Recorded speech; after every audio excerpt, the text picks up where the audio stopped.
welcome everyone. I'm Michael. I'm the Dead Aussie Gamer. There's my camera. It's right there. How are you all doing? I hope you are having a wonderful evening, morning, whatever time zone it happens to be. Welcome to our Monkey Island one-shot adventure. Yes, as the promo suggested, this is not a video game. This is a TTRPG. What is that? A tabletop role-playing game devised by our dear friend Mháire from Orkenspalter TV, who has come to join us and facilitate this incredible game with an incredible cast of people from all around Australia, New Zealand.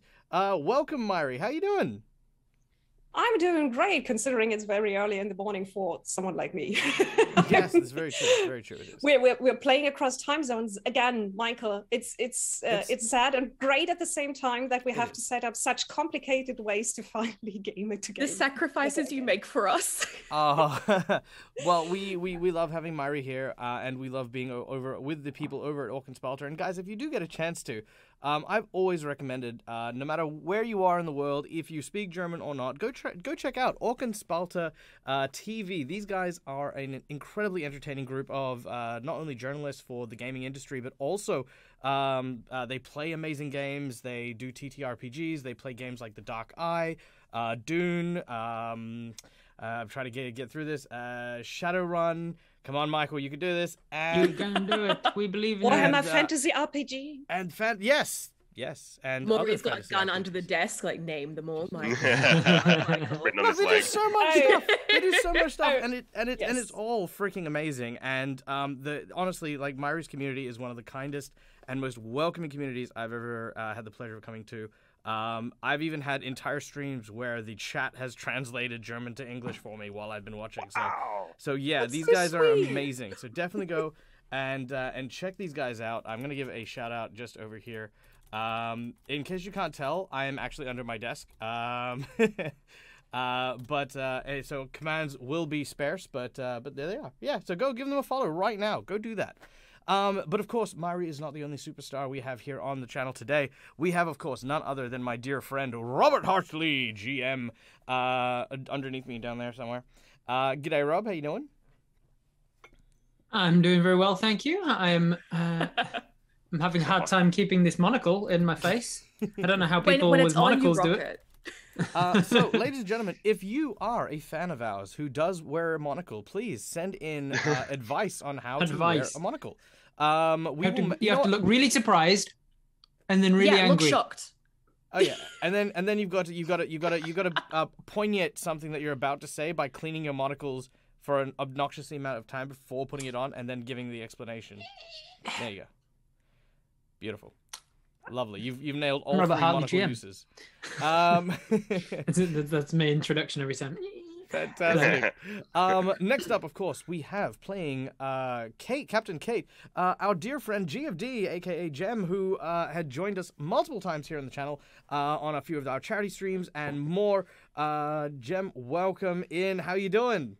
I'm doing so good. Thank you for having me. I'm playing in a hotel and everything is falling apart around me, but it's fine. My contribution to the Captain Kate aesthetic is that I have red hair, and that's about it, but I can make a tiny little hat out of my camera case padding. And it is this extra layer of effort that I believe you would bring to any game that I invite you to, which is why you're always welcome here at the Dead Aussie Gamer channel. And last but certainly not least, to round out this cast, to play, of course, one of the most insane characters in the franchise is one of the most insane people I know.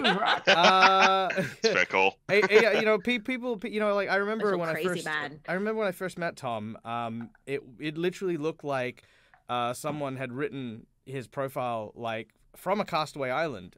It was basically just a list of ingredients and things to cook human. It was one of the strangest messages I've ever received. But anyway, it told me everything I needed to know about Thomas and why I wanted him here. Thomas, aka Forgeling, our dear friend, welcome. It was somehow written in you're giving off, Tom. Yeah, you know what? I'll commit to it. Cannibalism is underappreciated in a lot of parts of society, so I'm glad that we've touched on that. And you heard it here first. And of course there's the avant-garde as well, because I mean no one ever says, hey, what about stir fry? I mean, yeah, exactly, stir fry or small fry. It's just a good hangout with a small friend. Suddenly, I'm not so sad. I'm not in the same confidence. I feel a lot safer. Mháire's like, I'm never coming back to Australia. That's it. Yeah, that's it. I'm never coming back. Look, where are you people? It's just because of the spiders and the cannibals. Everything wants to eat you here. And the cannibalistic spiders. Oh no! Get the spray bottle. All right, spectacular. Michael, where do we find these people? Where can we see them? Guys, and what they do? Where do you find these people? Well, you can find Robert Hartley over on Robert Hartley GM's channel, over on Twitch at Robert Hartley GM. You can find Forgeling over at his Twitch channel on Forgeling, or you can also catch his series, which has just reached its final episode for season 4. Yeah, I thought 4. Over on One for All. Do you have any other big projects coming up at the moment, Thomas? I am going to write a music. Write a music. He's onto a great start, folks. You heard half of it here first. Speaking a word. That's actually the title. Tom writes a music. Tom writes a music. No, I don't think I've got anything. I can't say anything at the moment. So yeah, there's projects in the work, but we'll yeah. Again, there's a sniper outside the window with an NDA. Yeah. Waiting for you to slip up. If he finish, I swear to God, if he finishes the last word, the last syllable of musical, I am gonna. Oh, yeah, that's it. You see a little red dot appear on the screen. You said too much. Yeah, that's it. Damn it. And G, where can we find you and your stuff and your awesomeness? You can find me personally at G of D on all socials, or you can catch me on ABC Me at 9 a.m. on Saturdays for Good Games Spawn Point, which is the review show that I host on about video games. Yay! That was an excellent. Oh wow, I talk for a living, and that was the. Yeah, that just came out. That was amazing. Tom, I'm helping you write the music. Write a music. Write I don't know how to write it.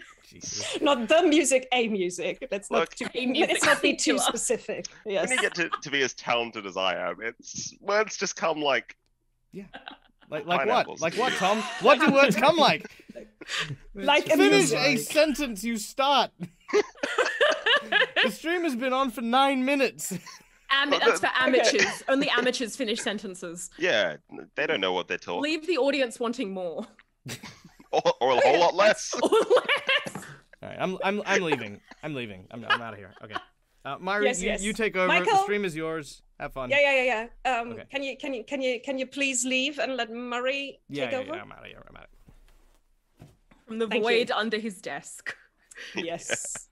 I didn't realize until he said it that he was literally doing all of this from under his desk. Just, oh yeah. I didn't know. Okay. I didn't know what his deal was, but there's definitely something going on because I was like, this is a weird. All right, everybody, shut up! I'm here now. I am Mháire, the demonic talking skull, and you will bow down as I stride through the gates of hell, seeking to cause chaos and anarchy everywhere. Beginning, of course, with this stream. You can't bow down, right? You can't bow down because you don't have a body to bow with, right? He's got you there. All right, fine. I'll tip over. Slightly. There's also not going to be much striding, at least at the beginning of this. Okay, I'll roll. Jeez, can I get off my back, which I don't have. You don't have Get off my scalp. It's a high widow's Okay. peak. Everyone. We're going to start this TTRPG that's based, as you probably have guessed, on the Monkey Island games at the ending of Monkey Island 3. If you don't know the games and haven't played them so far, I probably should say stop what you're doing and play them now, but no, actually it's fine. Just watch us doing what we are doing here and then play the games because they're going to be a lot funnier than whatever we are going to come up with. But we're going to try our best. Yes, I'm mostly trying to lower expectations, especially since I'm not a native speaker, as you might have guessed. I wanted to say you're welcome to speculate where I'm actually from, but since our channel rated this and Michael already said I'm from Germany, weird. Anyway, I'm trying to do my best to be the GM for this, but I'm going. I think this is going to escalate really quickly. So let's see where we end up. He's just taking a picture of the hotel wall. It's a pirate game, guys. I decided Look, it might be shit with words, but at least you're pretty good with that portrait. I decided that Bloodnose, Dread Pirate Bloodnose was better than Wally, so I'll just be him as a pirate with a pirate patch. Easier than his monocle. Great. And just quickly. It doesn't look like you have an eye patch. It looks like you have pink eye.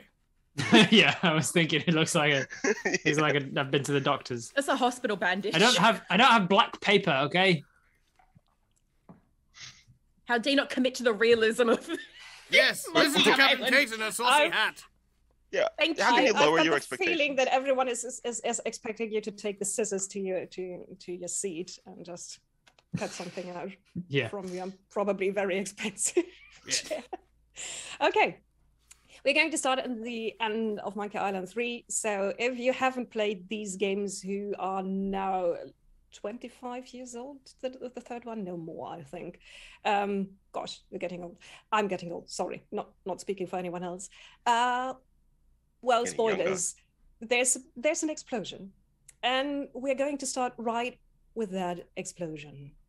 Monkey Island hasn't been as serene and cozy as it's been for years and years and years, where the only thing that might upset a lonely gentleman lazing on the beach would be the cannibals leaving passive-aggressive letters. Yeah, there's been a lot of construction going on a small island off the coast, Dinky, and something around the giant monkey skull in the eastern part of the island. And by now, the cannibals have left. There's been a lot of screaming and cheering going on and partying late into the night and magma coming up to the surface of the earth. It has been a terrible few months for poor Herman Toothrod on his island. But this is it. This is what blows the lid off the kettle, or whatever would be a proper way to say this in English. There's an explosion. Suddenly, there is very bright light and streaks of fire in the sky to the east of you. And a few seconds later, there is a huge amount of noise. All the palm trees around you bow with the wind. There's coconuts raining around you and bananas and monkeys screeching and running away. And you can see a few small flaming dots streaking across the sky every which way. Oh, God, blab it, and damn these, the cannibals, they were bad, but this is a hell of a lot worse. Captain Kate capsizes. On her journey somewhere deep in the Caribbean, sees the same thing just as she leaves the magical voodoo mists behind. After finishing the recipe, falling asleep or losing consciousness, she's not quite sure, and waking up with a few holes in her memory. But she knows she is on her beautiful glass-bottom barge. She's alone. And there is Dinky, well, some magical island where you are looking for the treasure of Big Whoop. And maybe Guybrush Threepwood, who just left you behind, looking for the thing himself. But mostly treasure is on your mind when suddenly a rather big portion of the island blows up. Like, suddenly there was a volcano there or something else happening. And there's a huge mushroom cloud roaring into the sky. It's actually rather pretty. And then you see a few bits across the sky streaking left. Just playing casual bongos. And one straight towards you. Well, two of the bits that have been thrown into the sky and now just angling down for their landing, hoping for the best. One lonely skull and one very lonely map maker. Two of the people right at the epicenter of the explosion who are light enough to be picked up and thrown around. Not that normal push on a shooting star, but you know what? I'll take it.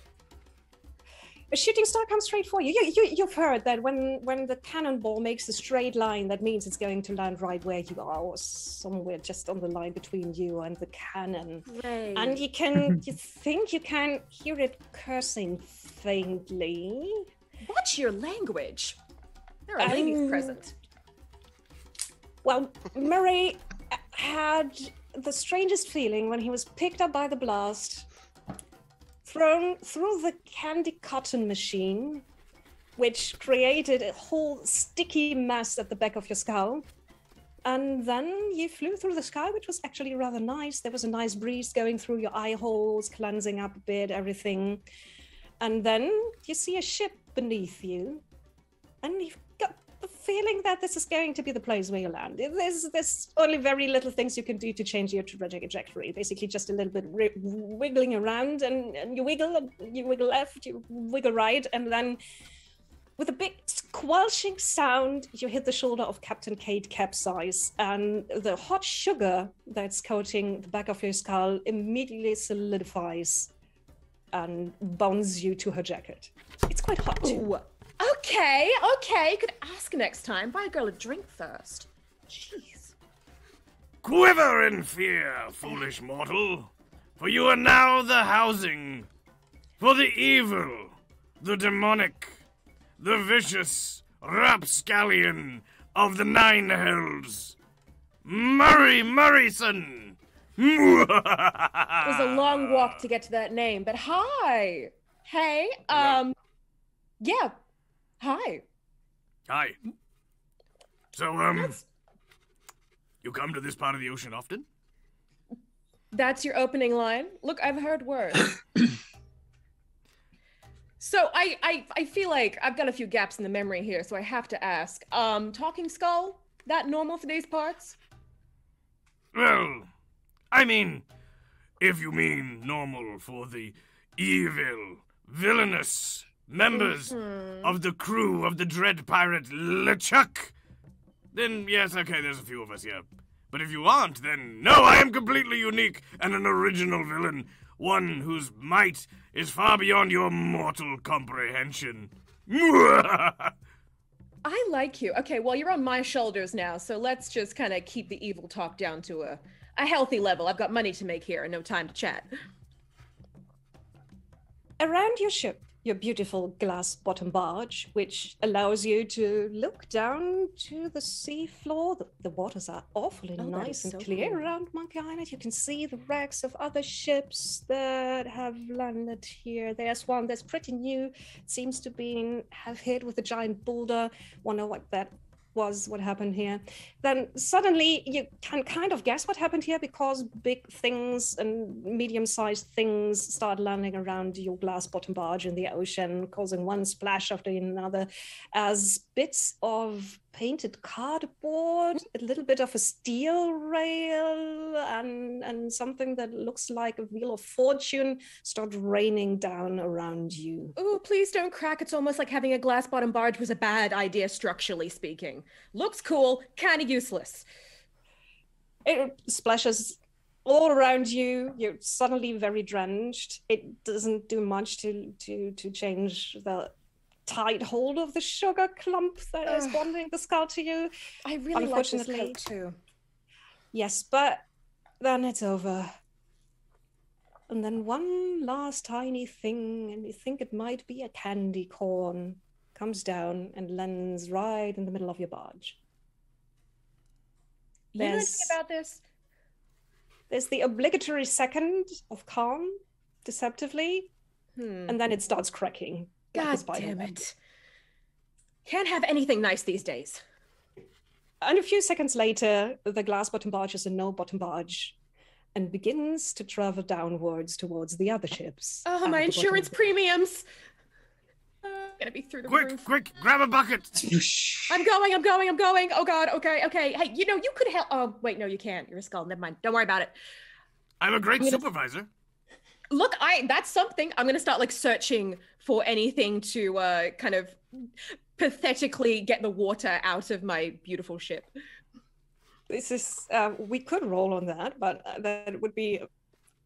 I'm not sure that this is possible even even with comic physics. Let's take a look at what Wally is doing. Wally has been on a steep incline in his pirate career, like about 300 meters up, and then suddenly everything went down. Yes. It's all downhill from here. Luckily, you're a very tiny person and very light, and you've got very baggy pirate costume clothes that flutter around you, and basically my fake beard is just yes. As a fall. You're basically floating down like a dry leaf. Oh, and then, nice and cozy, in a huge pile of very handily placed dry banana leaves next to a very nice house in the trees and on a cliff, where a very old man with a long, scraggly white beard is swearing at some cannibals you haven't seen and some other people. Get out of here, you damn bone chewers! Oh, my banana leaves! I just piled them up. Oh, dreadfully sorry. I'll get out of them as soon as I can. Oh, you're spilling them everywhere. I'll get to my feet and end up with some banana leaves in my pocket to start off my inventory. I guess he won't miss a couple of them. Oh, no, you better not have gotten the premium ones are all bloody tourists. You better fear me. I'm the fearsome blood nose. The pirate. Gotta find my voice. Yar. Listen. Remember what the audio tape said. The audio parrots. Take a moment. Stick your beard back on, and you'll be fine. Shiver your timbers, or I'll. Did I lose my beard? Oh no! And I look around and realize my beard is gone. You shiver my timbers. I'm the blood nose pirate. Is that maybe who am I kidding? I'm Wally.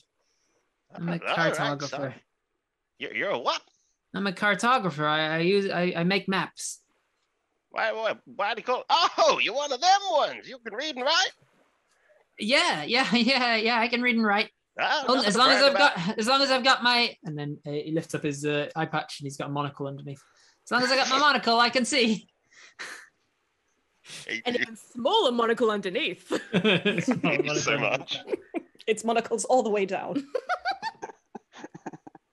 What are you doing here? What do you mean? Now, what am I doing here? I've been here the whole damn time. And if it wasn't for people like you coming and searching for some mighty treasure or just looking around and poking. You weren't in the theme park? Theme park? No. Oh, I guess not. Yeah, full of mystery, young man, but, falling from the sky, it could be a lot worse. It could be a stone or one of them fire. You know what? Maybe you can help clean this up. Oh, yeah, sure. Yeah, strap your beard on tight. Hoist your pants. Pants come all the way up to around his nipples. Them some good breeches, young boy. All right. Sweep these leaves. I'm gonna start picking up things on the beach, on the island. Picking up debris. And among the debris, or rather, basically trying to get to the debris, which is on the beach, is a woman with fiery red hair and a giant, albeit very drenched hat, and a scarf stuck to her shoulder, holding on to a single bucket and paddling for shore. Oh my God, could you please just scoop a little? Oh, I'm sorry. Stroke. No arms. Stroke. I get it. Stroke. I think you're having a stroke. Stroke. Yeah, I believe you. Oh my God. Oh, I just bought this hat as well. Oh my God, could you do a little bit more for me, please? Well, I would be, but you this seem was to be, expensive, I mean, look, are you trying to kill me? Okay, we need to get to that beach. I have no intention of spending the rest of my time serving as a house for a hermit crab. Oh, I'm glad that we agree on something. Okay, let's go. Come on. Oh, what is that? Stroke. That is a mighty fine beard on that guy. Do you see that? Do you see the guy over there? It looks itchy. I'm gonna look I've around never looked good in beards. I'm gonna look around the beach. beach for any items that would help bring them to shore, like ropes or banana leaves or anything, any debris. You're beachcombing as quickly as you can. You find a bottle of water. Did you just say beachcombing? Is that a joke because I have no hair? I've got hair. You are not the person I'm talking to because I'm the game master, Murray. And when I'm talking to anyone, I'm talking to Michael. Do you get the different layers of a TTRPG game? You know, metagaming, in-game? We hear the metagaming. Conversation now. Clearly, you're the narrator. I'm the narrator. Given how often this game breaks the fourth wall, it's pretty hard to tell. Exactly, Wally. See, even Wally can hear my conversation. He's looking for banana leaves to try and save us with. Well, he did find a bottle of water. I'm gonna try use the bottle of water with the ocean, and then as I hold it out, I go, I don't think that's useful here, and then I'm gonna put it back in my bag. And a pair of tongs. All right. I got a feeling they're not going to be useful here. I'm going to use the tongs with the water. Uh-oh. No, I don't think that works. Not now. And then I'm going to have the same conversation with Herman again. Just the exact same dialogue. So what are you doing here? My leaves! I've been here the whole damn time. Well, were you not in the theme park? Theme park? What's a theme park? Marie's gonna boot us out of this game. We're getting it. Suddenly, a cannonball falls on you, and you all die. Wait, the things falling out of the sky, I have to randomize them too. So the next thing falling down, actually one of the last remnants of the theme park blowing up, is a flaming hairbrush. It just narrowly misses both Herman and Wally on the beach, and which means that just by the breath of the hair, your beards don't catch fire. And finally, Captain Kate is washed ashore and can stand up, throw back her mane of red hair. This was not how I saw this day going, but you know what? Let's just go with it. That is the Captain Kate way. Oh. Hey, where's Waldo? Wally? Yeah, I'm here. Yeah, we got another one. Oh, hi. I mean, shivered my timbers. I wish I hadn't returned those pipes. Hey, no biting. Who are you? Was that to me? Sorry, are you not one person? We are the two-headed demon monkey of Monkey Island. Fear us. Listen to him. He's only a two-headed monkey. He has no hair. Oh. Yeah. I'm gonna put some of my long hair over the top of it. Oh, look at you and your majestic mane. You gonna calm down now? Are you two dating? This is our first date, okay? It's been a wild time. Who are you, for starters? I've got memory gaps. You're gonna have to re-explain this to me. Memory gaps? Oh, man, I've got a thought or two about those. If only I can remember when that happened. Did you get hit on the head, too? Hit on the head? Maybe. Could be a while ago. I'm the fearsome pirate Bloodnose. Oh, but you can call me Wally, he says as he lifts up his eye patch and shows his monocle. Hi, All Wally. right, you're a Wally. That's an Australian joke. I know we're in the Caribbean, but I freaking loved it. Hey, there's chimps in the Caribbean. There can be Australians too. Exactly. We're going with it. Hi, I'm Captain Kate, and I extend out my hand to the fearsome Wally. Puts out his hand and shakes it as well. And then new dialogue options appear. Yep. Now we're best friends. That's how this works. Yeah. Level 4 tragic backstory. Does anybody know how we're gonna get off this island? What do you mean get off? Is this your island? Oh, well, I mean, yes. I mean, you've got the stature of a fearsome leader. You body shaming me? Absolutely not. It's cool. I mean, I'd take us on a boat, but apparently, turns out having a glass bottom floor, not a great idea. I don't know who could have seen that coming. I could have seen that coming, and I don't have eyeballs. Yeah, well, you're on my shoulder now. You go by my rules. Well, I could almost see it coming. I could see. I could half see it coming. It was a it was a rhetorical question. I'm with the wrong audience. I think from my understanding of maps that we might be on the. Are we on Monkey Island? What island are we on? Yeah, on Monkey Island. Monkey. A voice in your head says you're on Monkey Island. I think we might be on Monkey Island. Monkey Island? Oh, really? That's where we are. That's interesting. That's the name of where we are. How weird. I feel like we were destined to be here. Yes, almost like it was preordained somehow, written in the sky.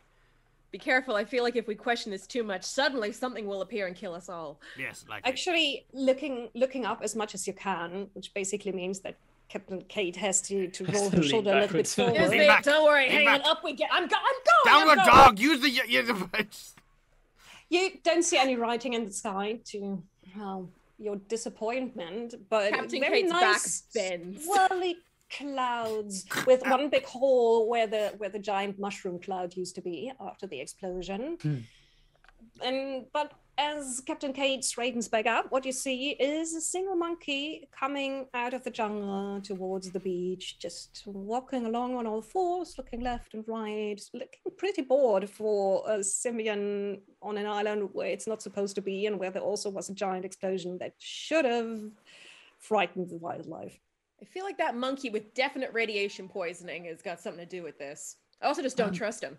Well, he's going to walk over and try and talk to Monkey. Hi, I'm fearsome pirate Bloodnose. Yeah, Ever the meet monkey Embers? sits down, says, Anyone's translate monkey. I'm going to try give bottle of water to Monkey. Monkey takes the bottle of water, unscrews the top. Anyone else heard that acquisition music? Nods, and then hands it back. Oh. After maybe leaving a little bit of its spittle in the water. I'm going to put bottle of water with monkey spit. Yes. With monkey backwash. Remind me not to drink out of that cup. That's my next goal, is to get you to drink out of this. How dare you? Herman, do you have any bananas? Bananas? Man, I reckon I could reach one with my here banana plucker. You do. You have your handy banana plucker ready, and you can go pluck a few bananas. Yeah, I'm gonna pluck them up. Everything needs a good plucking. Hey, watch your mouth. What? Man, nobody plucks a banana like I do. He spent a long time here alone on the beach. Let him pluck. To Captain Kate's that's none of my surprise, business. he actually plucks bananas. Like, literally plucks bananas Yes, from a what have you banana been palm saying? That's a tree. plucker if ever I've seen one. Yes. It's a giant, magnificent Yes, he comes thing. from a long line of It's amazing. pluckers. His mother was a plucker. I feel like I can't be watching this right now. This feels inappropriate. You could say there were a lot of mother pluckers in his family. And he does pluck a few nice Weird plump, censor big bar just popped bananas. up, but I don't know why. That's just because there's a region lock for you. I don't know. In Germany, people can hear just fine. Please insert disc 24. Inappropriate content. So you now have bananas. And I say the banana what? plucker doesn't disappear to your surprise. Yes. Here, this one's just freshly plucked. Oh, thank you. I'm going to use banana with Monkey. Monkey takes the banana, squishes it, so the banana comes out of the banana peel. As we all know, Catches is how with bananas its work. mouth. Of course. Chews down for a few frames, throws the banana peel away, and then sits there looking at you, seemingly, I think content. We'd say it looks content. I think we might have a friend, or we might be a fifth of the way to having a friend. I'm going to, before I forget, I'm going to walk over, pick up banana peel. Yes. Oh yeah, good idea. That's going to be useful later. I'm gonna go shake the little monkey's hand, if you'll allow me. Ain't you a cute little guy? Hi. Mary frightens the monkey. Hey, shh. We're trying to make friends here. Okay, Murray wants to frighten the monkey. Oh my god. Boom. That's what you do? Yes. Okay, roll me a d20, Murray. Or Michael, because Murray doesn't have any hands. You heard her. You have to come into frame. No, I don't care if you're working the sound. Your sound's crap anyway, and I have to stay still when you change anything. Yes, that means you can come over here and take these dice. How am I going to hand them to you, you idiot? If we get any more meta, I'm gonna need another drink. This Dag's having a breakdown. I'm sorry, I Tim. break down. It's hard to find good help these days. Okay. I didn't expect asking for a roll. This is just what Stop the game dead in Dag its sounds like most I of said the roll the time. dice, not roll garbage. That was a 5. That's a 5. The monkey looks at Murray, goes, stretches out a tiny monkey paw, grabs into Murray's right eye socket. Oh! I'm attached to that! Plucks out a tiny little hermit crab. You were keeping And she's that in done there. it. I didn't know I was keeping that in there. I like this monkey. I didn't know that you had crabs, but yeah, I'm sure it's nothing to be that ashamed of. And I'm he not stepped ashamed to of me. How having do you think I crabs. feel? Monkey One in every applauds. 6 people have had crabs in their life. Oh, but they're not doing the right thing while plucking. I'm gonna take some banana leaves and just kind of try and shove them in banana Murray's leaves. mouth. Murray's mouth. I promise they're going to a good cause. Shh. And I'm gonna try and befriend the monkey and say, I'm so sorry for him. He's crabby. Don't ask. Do you happen to know the whereabouts of any particular treasure, anything shiny that could really help us out?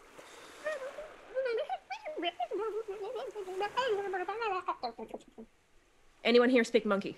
I think he wants another banana. Who's got a banana? We got banana. We got plant. Hey, could we potentially borrow some bananas from your lovely island to feed the monkey? Hey, I tell you what, if I just get my banana plucker out, I'm sure I could get some for you. Why don't you pluck away? I'm gonna take You a shot did every time pluck- you say plucker. You did pluck all the trees. You should just keep plucking till the beach is bare, and your plucker is sore. Yes. Until you- Oh, sorry, you have something to say? I'm gonna take a little banana leaves out of his mouth. I want to look at the horizon. Is there like a Oh, path? sorry, give me. I jerk my shoulder around to give Murray a good view of the horizon. You're looking hold at the your horizon. You can. Do you look to the south, the east, or the west? You've been well, it washed depends up on on which the way south Kate's shore. facing. You're looking whichever way I damn well turn. I'll which give way him does Kate turn? a good like full. I'll spin around 360. 60. Yeah, Yes, yes. panoramic. So, Murray mostly sees waves, boring waves, beach. That could be a ship moored on at a dock far in the distance. Good thing that your non-existing eyes are so sharp.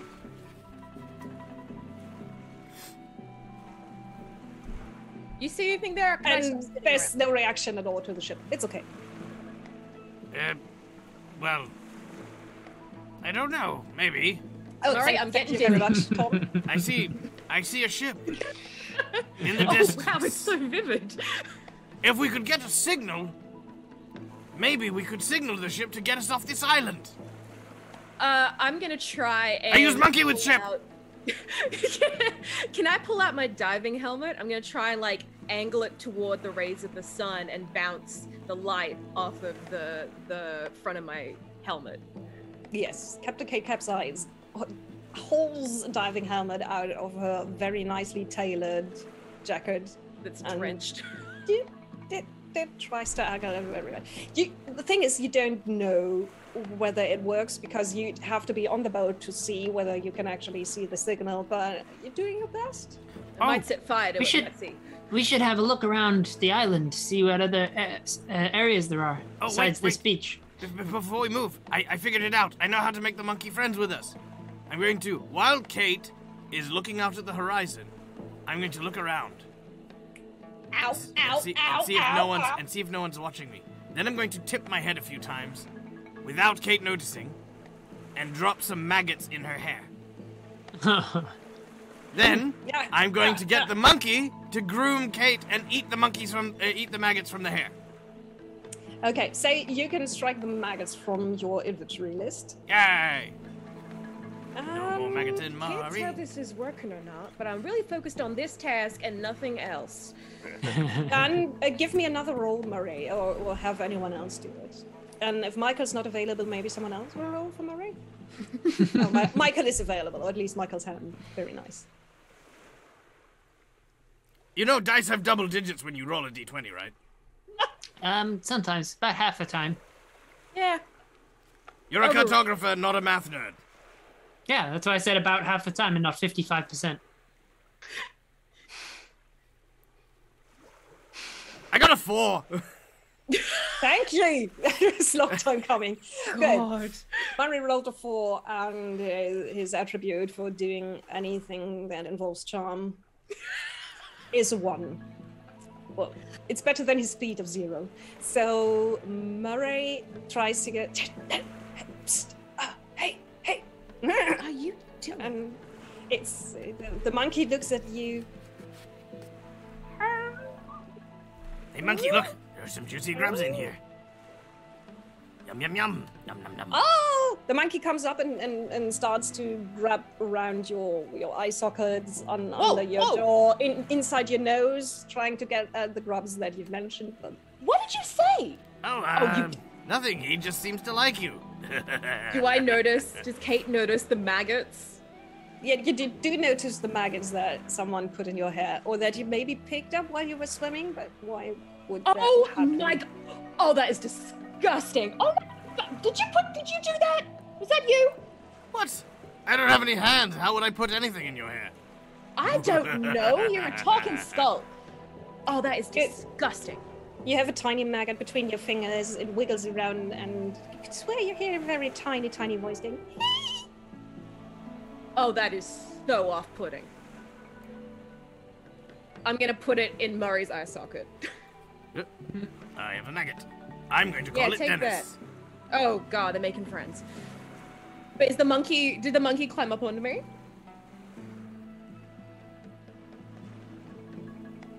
Monkey? Oh, I missed Monkey. all of that, sorry. What are you doing? Come again now. Is the the last monkey- thing I...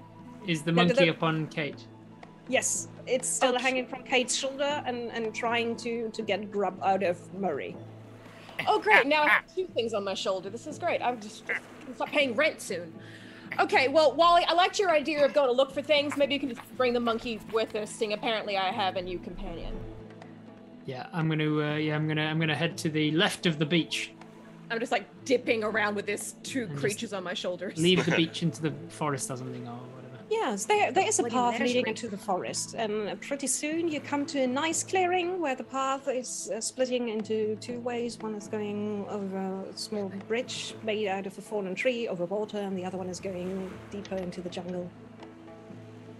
I'm like fighting off 2 kids who are having an argument. Like, stay, you go on that shoulder, you on that shoulder, stay corners of the room. I'm gonna take the. Is there? Are we seeing like a map of the island from like? Are we once we left the beach? Are we seeing like destinations of where we can go? No. You're not going to destinations where you can go, but you're going to a different screen that's showing a scene in the jungle with 2 ways you can go. We'll go to the left.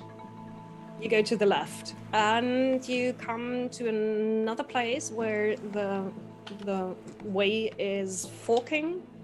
You can go straight or you can go right.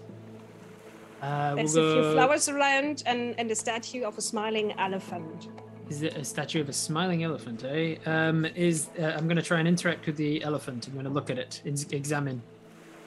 You examine the elephant, and you find hidden behind its trunk in the mouth of the elephant a hidden cookie jar. Cookie jar, eh? There are cookies in there, but they seem to kind of have fossilized, maybe. Fossilized There's- cookies. There's a tiny note on it that says, property of Hermit Toothrod, keep your dirty hands away, you sorry cannibals, eat human flesh, not my sugary things. All right, I'm gonna keep a hold of those for now, and I'm gonna go straight. And you're not going to address the elephant in the room? Straight. In the jungle, Michael. It's in the jungle. Murray, sorry. This is. Before they leave, Herman's gonna. Yes. He's gonna bend over and he's gonna pick up some of those flowers. Yeah, good. They're orange flowers. These flowers only appear on forks. They're known as forking flowers. They're very good for plucking. Yeah. Mháire, Pluck a forking flower. actively regretting this Yeah, stream. The forking flowers are easily pluckable. Very pluckable. Good. You do have easily pluckable forking flowers. This is going to come up again, I think. Good. So you're going straight and you end up at an overlook where you can see most of the island. A few birds are circling around, going by with a loud screech. You're not sure whether they're seagulls or something entirely more sinister. They seem to look a little bit hungry and almost big enough to lift you up, so maybe not the best place to stay. There's a very nice gum tree growing on the cliff and a few stones nearby. Otherwise, you're mostly just able to take a good look around and maybe make a map of the island. I'm gonna, excuse me, I'm gonna hiccup because I've had the hiccups all day. I am going to, let's see, I need to be able to start drawing a map. So Wally's goal is to draw a map. So I feel like I can. Frighten Wally. Boo! Does that get rid of your hiccups? I feel like no, it isn't. Would you stop tormenting him? I feel like I've got banana leaves to draw a map on, but I'm gonna need I'm gonna need a quill and some ink. So I'm gonna look around. You said there's like a rock to pick up, but no like nothing. Oh, a bird. If I find a bird, I can pluck a feather, and then I can start with my quill. There's a few nests of the birds that are circling the cliffs, where you can go and pick up feathers. Yeah, I'm gonna pick up rock from ground, use rock with nest, and knock down a feather. And it comes floating down. And with it actually comes, and I just rolled on the random object generator a bottle of ink. I'm not gonna lie. It's. Oh wow. No, seriously. Yes. Well, I first rolled a washing machine, but that was a little bit unusual for this game. And the next one was bottle of ink. It's fortuitous. It is fortuitous. Yeah, I pick up ink, pick up feather, use ink in feather, and it goes quill and ink, and then I use quill and ink with banana leaves and start making a map of the island of what I can see. Is there any other nests in the area that we can see? Yes, there's 2 more nests on the cliff. I'm going to grab the monkey and copy what I just saw Wally do, and I'm going to yeet the monkey at a nest. You are going to yeet the monkey at the nest. I'm yeeting the monkey to stop these two from fighting. The monkey is a little bit heavier than a single stone, so I will need you to make a roll with a d20. Kate's gonna roll up the shoulder. Let me find where my... Well, Captain Kate is actually one of the strongest characters. Captain Kate's got guns. Yes. Sun's out, guns out. Captain Kate is having a bad day with rolls and rolled a 4. So you yeet the monkey at the cliff, where it hits with a splat and then slowly drifts back down, comes walking back to you, jumps back up to your shoulder, and seems to be waiting for another try. You realize that there's the winds are changing all the time. Yes, and maybe you were not standing in the right position to throw the monkey out the nest. Damn winds and their inability to carry monkeys. My one weakness. Yes. Sorry about that, buddy. That's on me. You're so understanding. Kate's going to look around for more objects of interest.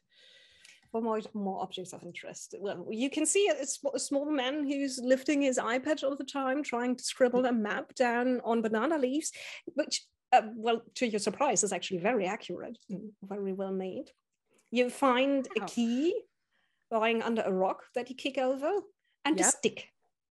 Okay, so key and stick. I'm gonna walk back over to Wally and just compliment him on his incredible work. You know, I should have you on my ship. We could really use someone with your skills. Oh, thank you. I'm not sure that I can swim well enough to be on your ship, though. Hey, don't worry. Next ship's not gonna have the next ship's not gonna have a glass bottom. We learned the hard way. That's not a good feature. Great for tourists, terrible for actual practicality. I think if we look around, we might be able to find a ship or make one to get us off the island. I mean, we saw one out there. Hopefully we'll be able to, at some stage, get off this island once we have what we need. Maybe we need a dinghy or a raft in order to get out to that ship. That would be good. Just need to get off the island. We're trying. God, you're so judgmental today. Today, like I know you. Looking at your map, Wally, which you drew basically on autopilot, you see there you've written down giant monkey skull, and then in brackets, that's the word, in brackets, dislodged from original place, however you came by that information. Then giant crater, docks, ships, and that is all clustered around the east of the island. So ships, plural? I saw multiple ships from up here? Yeah, you think there may have been several different sizes. One further out to sea and one at the docks. I say that there seems to be a place to go on the island to the docks. There may be a ship there. Good to know, good to know. Herman knows that they are docks because he remembers the noise when they were made. People were sawing logs all day and hammering, and it was awful. Mháire, you said I picked up a key. Yes. Would Kate have any idea, with her knowledge of, you know, being someone who is quite in it for the money, probably collected a few chests in her time, would she know what that key is for? Well, being in the tourism industry, you notice it is not for a hotel room. Pretty much, you'd say it's maybe for a small personal safe or a desk drawer. Okay, I'm gonna show the group the key that I found. Hey guys, from what I gather, it's pretty small. I'd say it's for maybe a small chest, a desk drawer maybe. So there might be treasure to be found somewhere civilization-wise. Herman, would you know anything about that? Almost definitely. There's always treasure to be found on Monkey Island. Yeah. What else do I have? Do I know anything about the key? You don't know anything about the key. Last time you were here, this key wasn't there. And it's slightly scorched, so you think it might have been from where the explosion happened? To the east of the island. The monkey, still clinging to Kate's shoulder, looks at the key and goes, you know this? Okay, so you sort of know this, I think. Okay. Oh, wait. Oh, yeah, okay, what's up? Is it a skeleton key? Maybe it's a monkey. Oh, got him. That's a good one. We should head to the docks. That's not a key joke. No, it's not. The jokes were getting a little off key, and we needed to put the key back in her vest and remember that not to bring up key-related puns for the rest of this journey. Okay, so are you moving eastward now that you have a map? Yeah, that shouldn't be a problem. Using the map to get through the jungles towards the docks. Say you're moving through the jungle. You keep the deep crevasse to your right. No need to cross that. You take a route where you don't have to ford the river, but just go upstream a little bit where it's shallower. And then you come near the giant crater, which is between you and the docks. Up on the left side of the hill, you see a gigantic monkey head made of stone, which has been tumbled around and is lying a little bit crooked on its side. And it looks surprised. That's the second largest monkey head I've ever seen.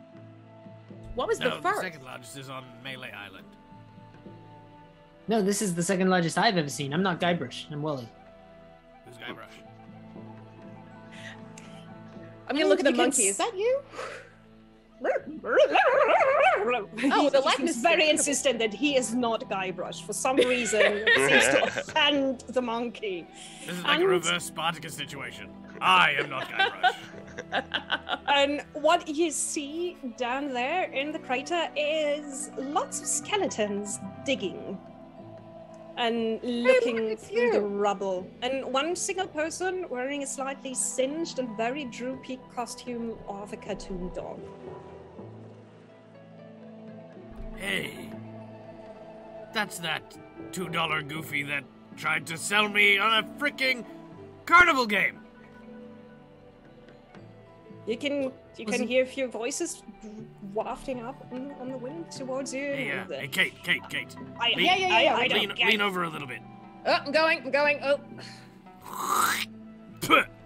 How did you do that? Oh, you spat the maggot, didn't you? Yes, yep. Dennis the maggot goes. Get him, Dennis. And does the maggot get him? Somewhere down there on, well, do you want to roll the die, or does Murray want to roll the die? Michael roll the dice. Michael rolls the dice. Okay. Right. Now, if you roll, look, if you we're gonna see whether it's. If you roll less than a 10, you're fired. I'm going to show them what you did. Look what he did. No! We're infected with bad rolls this game. Murray, if you had hands, what you need to do is you grab Michael by the scruff, and then you put his nose right up to the Look what you did! Look what you did! Yes, and then you go, bad Michael. Yes. Bad Michael. Look, Michael, yes. come closer. There! Ah! Son of a... Very good. So you spit to Dennis, and he goes, I'm gonna...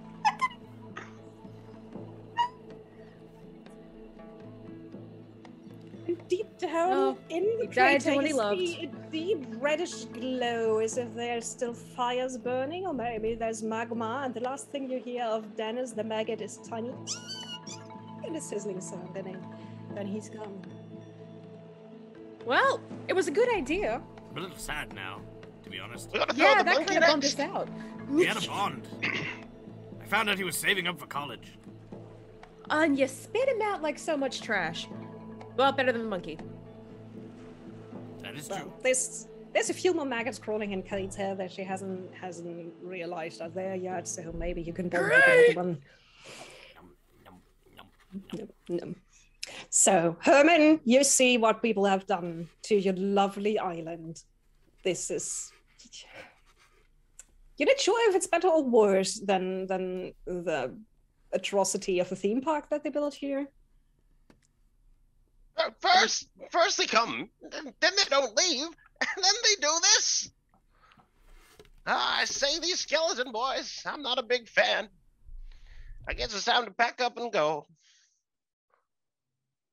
Well, maybe you can come with us on the ship at the dock.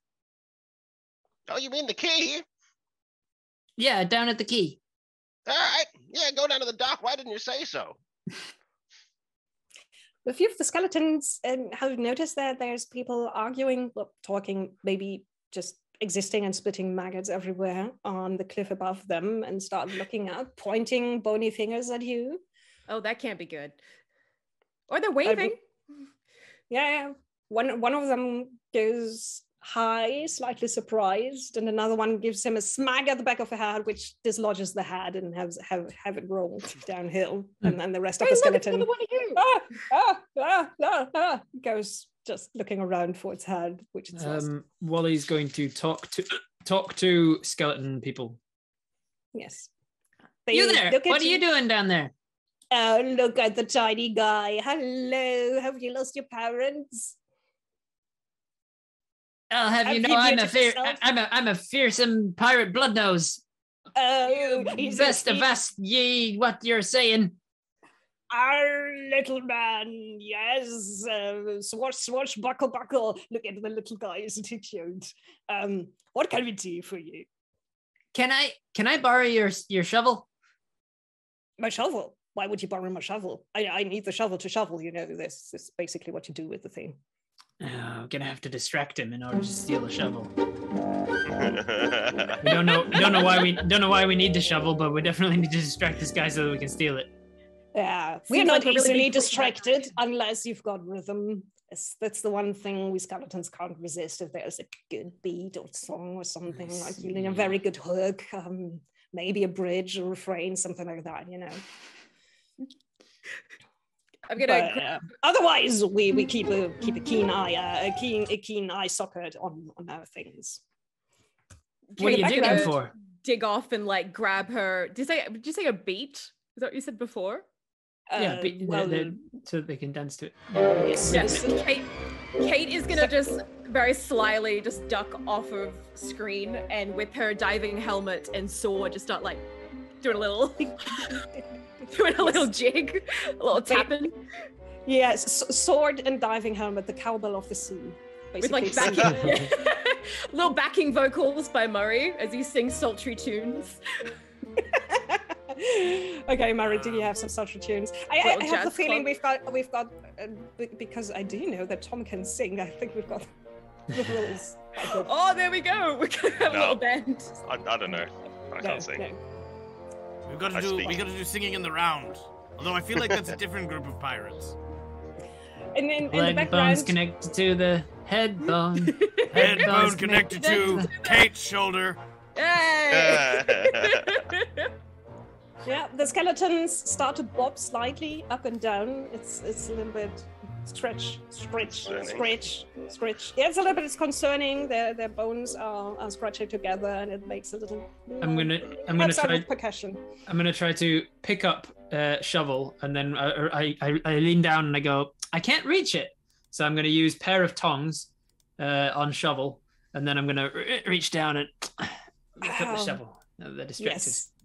And then you throw away the tongs because that's what you needed them for. And that's what we need them for. You're never going to need them again. But as now you know, one-use items. While the skeleton goes, okay, so the head bone's connected to Kate's shoulder. What's the next line, guys? It has to rhyme with shoulder, and the knee bone's connected to a big boulder. A big boulder. Very good. Wow, nice. This is actually true. Yeah, it's a skeleton from a little bit further down, which has been crushed halfway beneath. Take it away, Boulder Sam. That's when art imitates life, or the other way around. I'm not sure how it goes. So you have a shovel, and the skeletons, as the music peters out, because no one else is throwing in any more lines, obviously, unless you do. Look around and go, it's a short-lived but snappy song. Yes, that was nice. You asked what we were looking for, right, little man? Yes, yeah. What are you digging for? Well, we are digging for LeChuck's hat. LeChuck? Why, he's my pirate captain. Oh yes, he was all of our captain, wasn't he? Well, he basically by default, because he was the captain, the demon captain, and we skeletons have to obey the demon captain, or rather, we have to obey the person wearing his hat.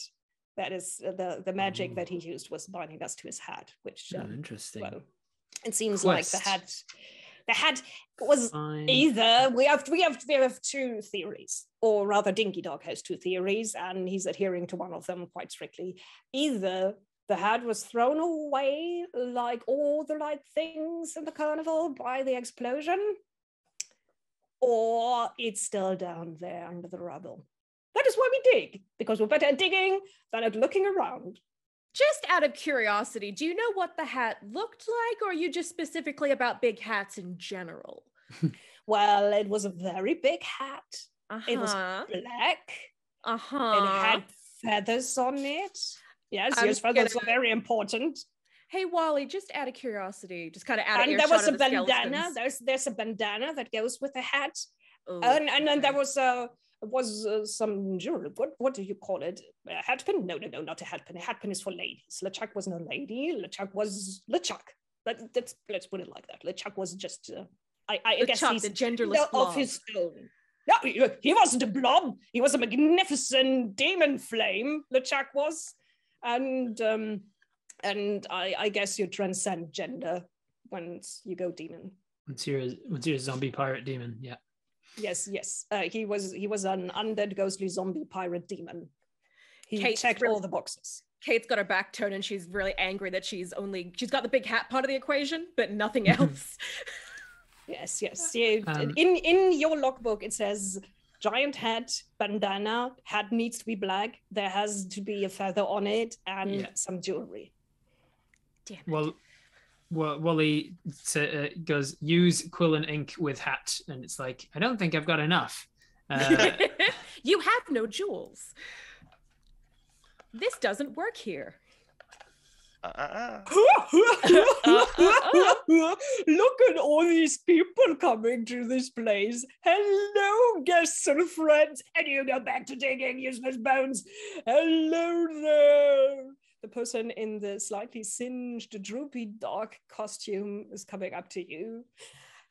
Puts his fists on his hips. Hips is the word I was looking for. The hip bone. His fist bones are connected to his hip bone.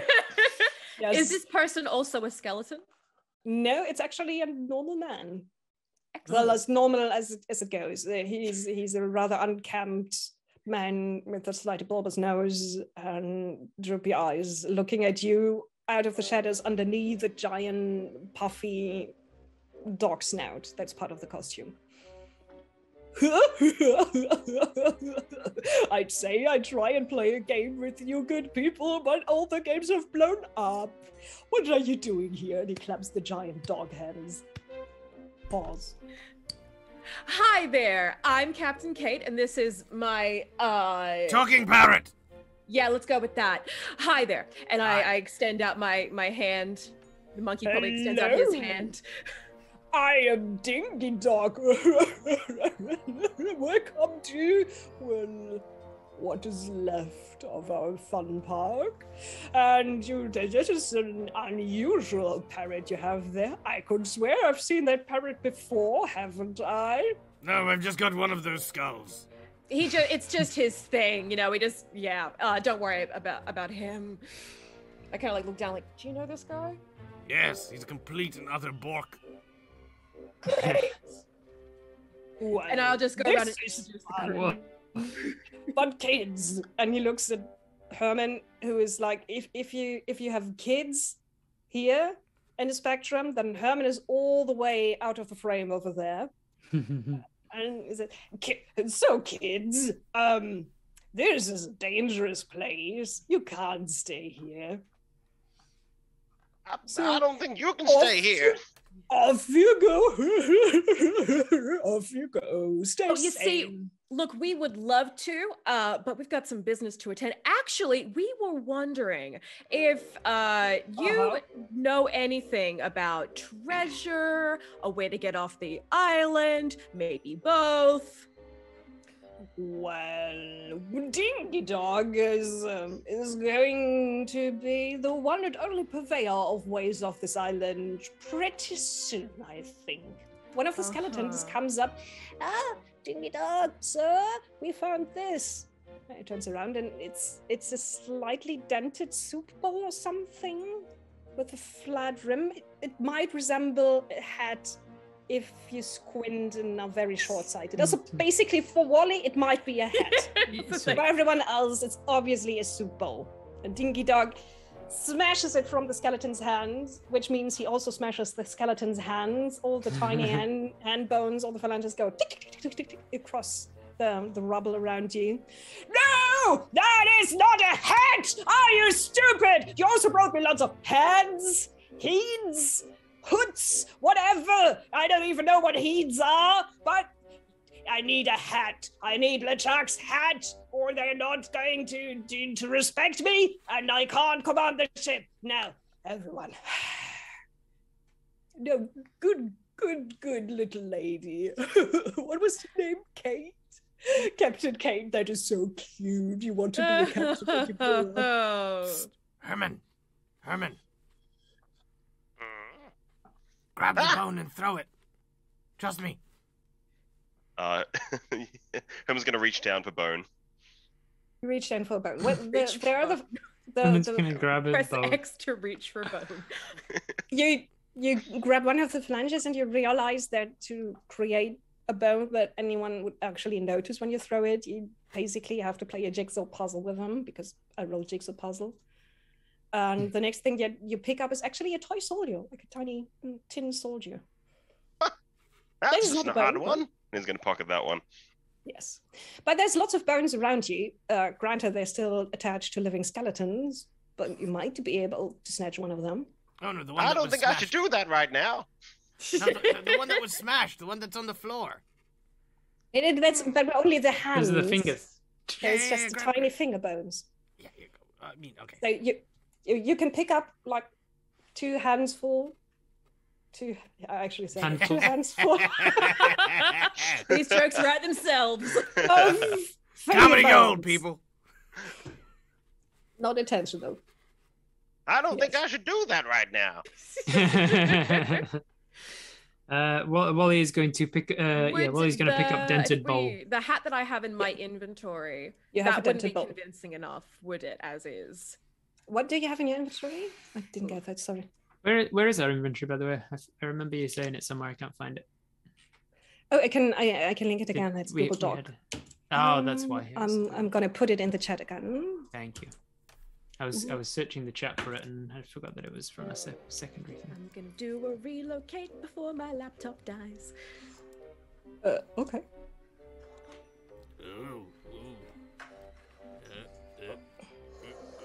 Fun. You know what they say about like pirates wearing eye patches in order to keep their Sorry, Maury. Sorry, Okay, Maury. fine, just settle it. Oh. Hey, pirates keep the eye patches to keep their night sight. the night vision, yeah. And I always Night thought it was vision. kind of nonsense. And then actually wearing one for a while, it really makes a significant difference.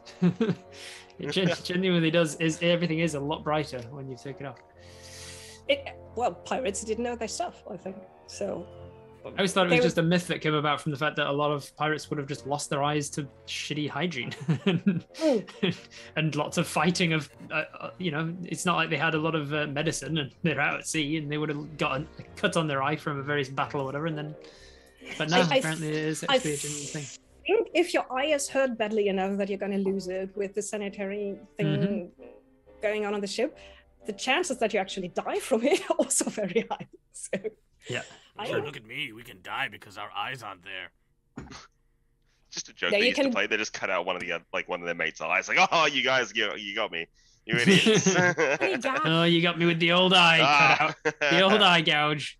Well, fool me once, fool me twice. Please don't fool me twice.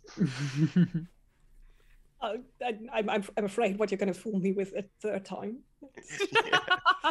We're taking someone else's. Yeah. Very good.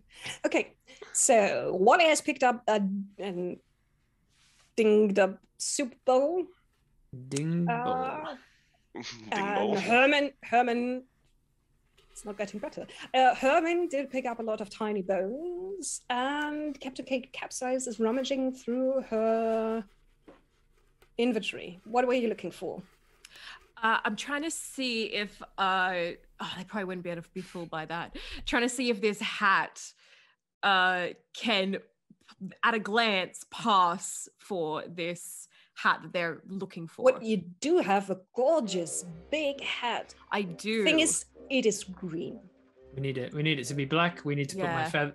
I've got a feather quill, so we can use that. We just need to find all of those other things around the island. Yep. Okay. All right. I think we'll be off then. It's been so nice. I choose the bottom dialogue option on the. Just keep choosing the bottom dialogue option. I should go. Dingy Gadon goes, safe travels, my little friends. And don't go on the rides if you're too small. Hey, Dinky Dog. Because we don't want to use too small of a That's rude. Yes. Remind me to come back and knock his head off.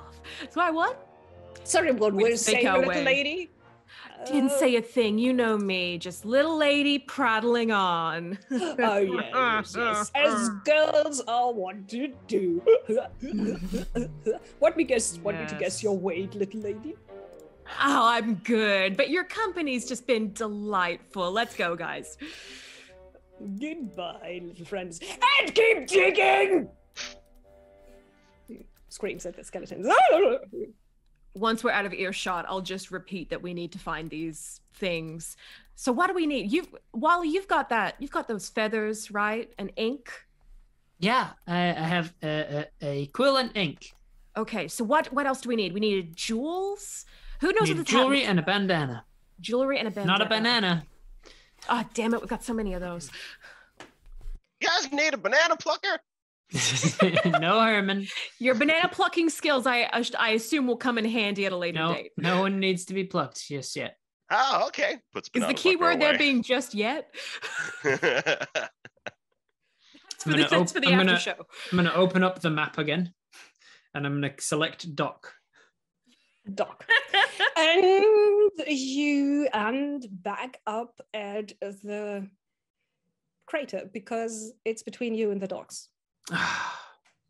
Seems like we're going to have to get across this crater Well, before we can get to the docks. Look who's back. And, oh God, quick. And dialogue. Click. We should go. I thought I wanted to talk to you, but it turns out I don't. Unanimously, we all agree we should go my and friends. teleport. Watch out and don't go on the rides if you're too small. Because we can't use your skeleton soldiers if you're too small. Hey, look, LeChuck. All the skeletons go, where? Run away, quick. Run away. Stop booking it. Yeah, run away. We're going to have to go. I'm going to open up the map and I'm going to choose giant monkey head. And you go up to the giant monkey head. It's been dislodged from its original place, and you can see that it's actually hollow. And there were stairs leading down to somewhere, but now it's just lying there. And it might actually be, if you look closer, probably actually made of paper mache. Oh.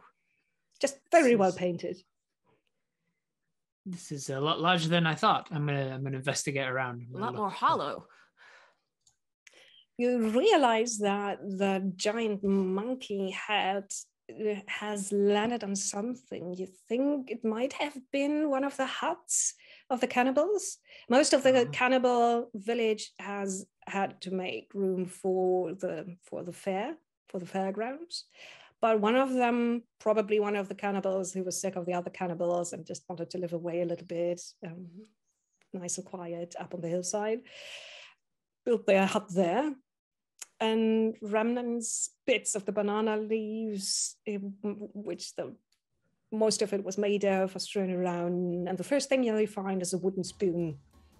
And then a nice rocking chair, which has been thrown into the jungle.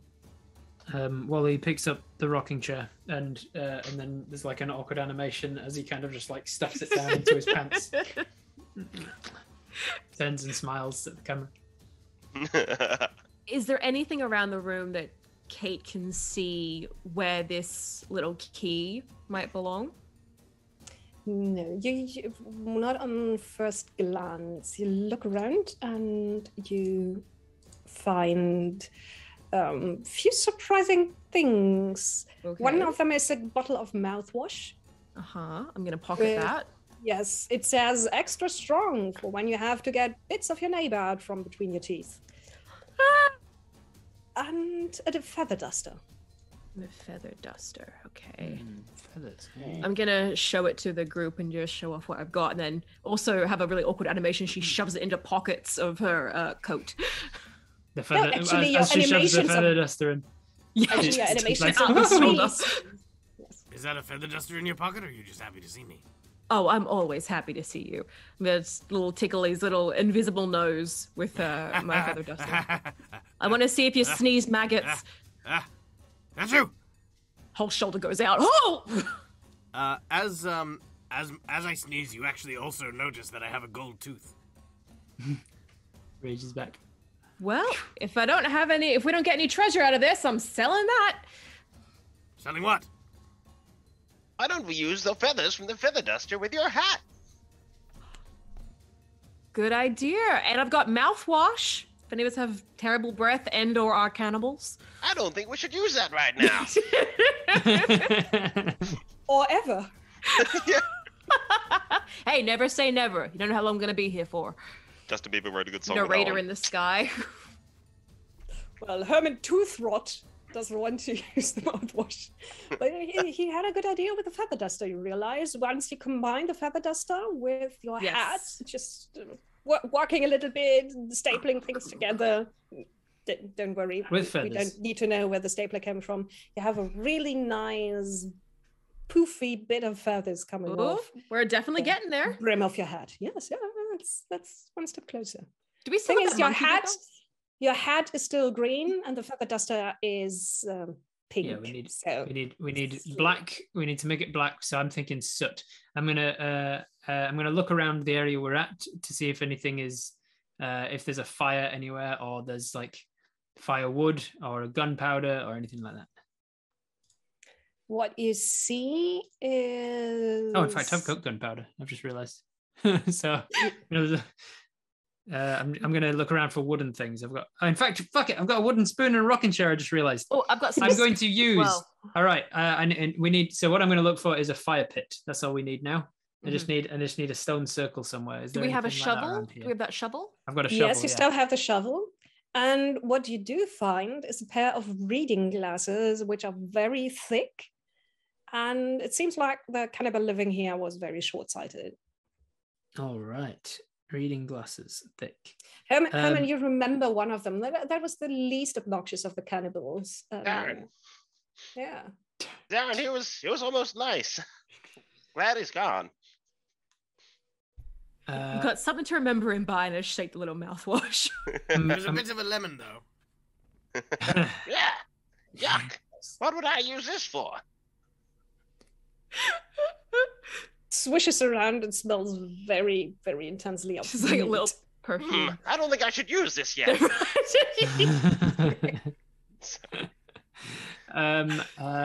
Okay, so we need jewelry and a bandana, but I think Wally is going to use shovel on ground and dig a tiny little pit, and then he's going to use. We need to break the rocking chair. Has anybody got an item that can be used to break it? Can Kate try and grab it and just smash it?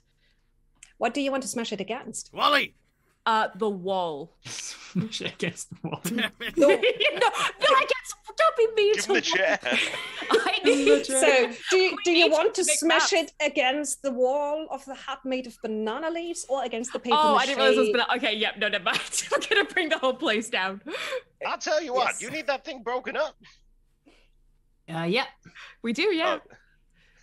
Herman's going to reach under his hat and pull out a cannonball. He's like, what about this? And throws cannonball at chair.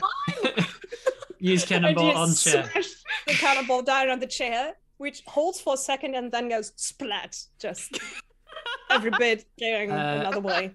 Okay, it was very well constructed. I'm gonna remove rocking chair, and then Wally's gonna pick up broken wood. I'm gonna use broken wood with hole, and then I'm going to use gunpowder with tinder in hole. And then you feel kind of you have to say something like, now this looks like a fire hazard. Yeah. You're overcome by this looks like a fire hazard. And then I'm going to use flaming hairbrush on gunpowder on serious fire hazard, as it's now known. Yes. And then I'm going to start a big fire in this hole. Yes, you're Watch out! Really, Boom! really lucky. Yes, there's actually a tiny. It seems like it was the same animation as for the giant explosion at the beginning of the session, just scaled down.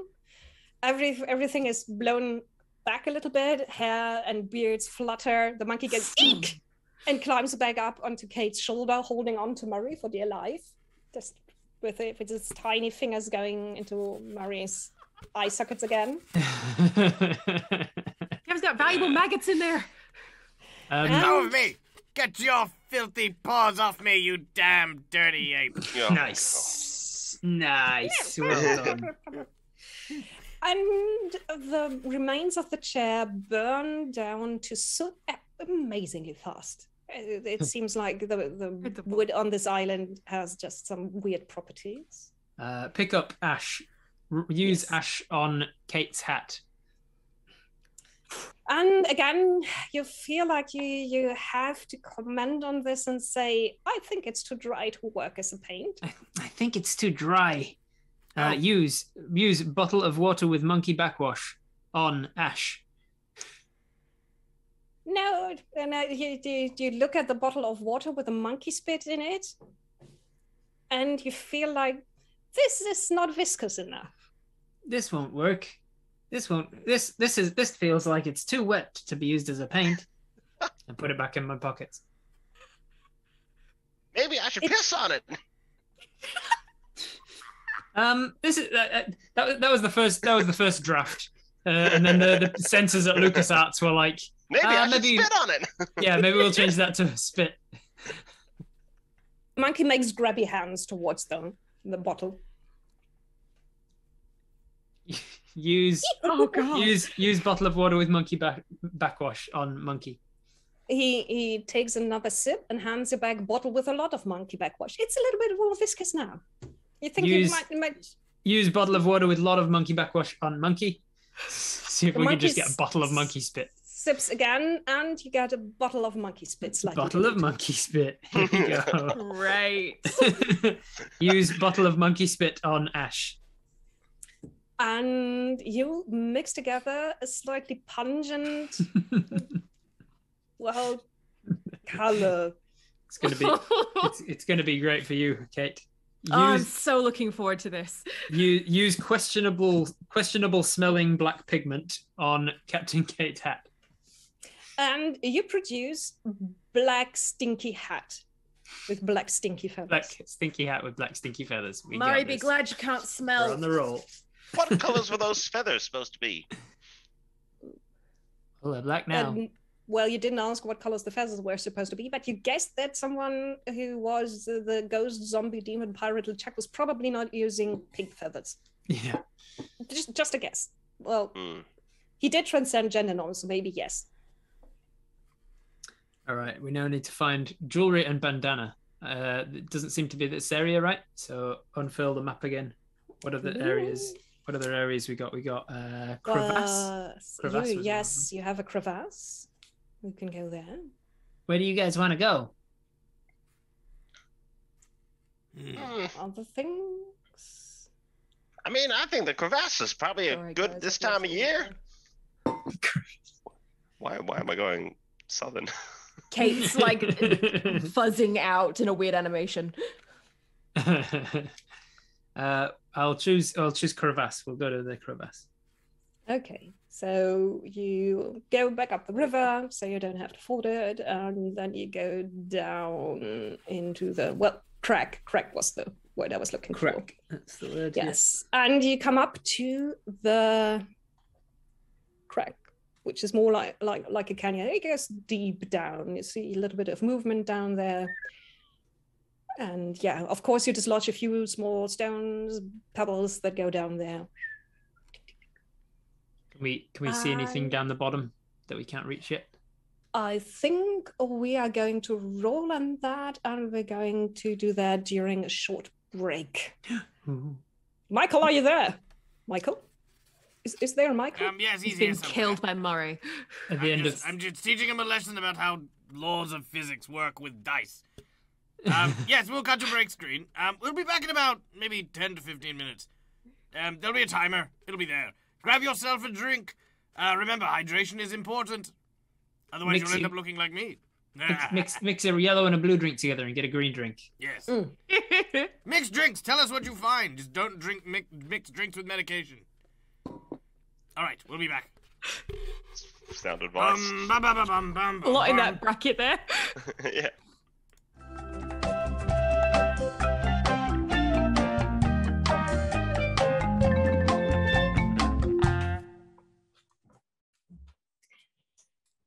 Hello, everyone, and Mháire.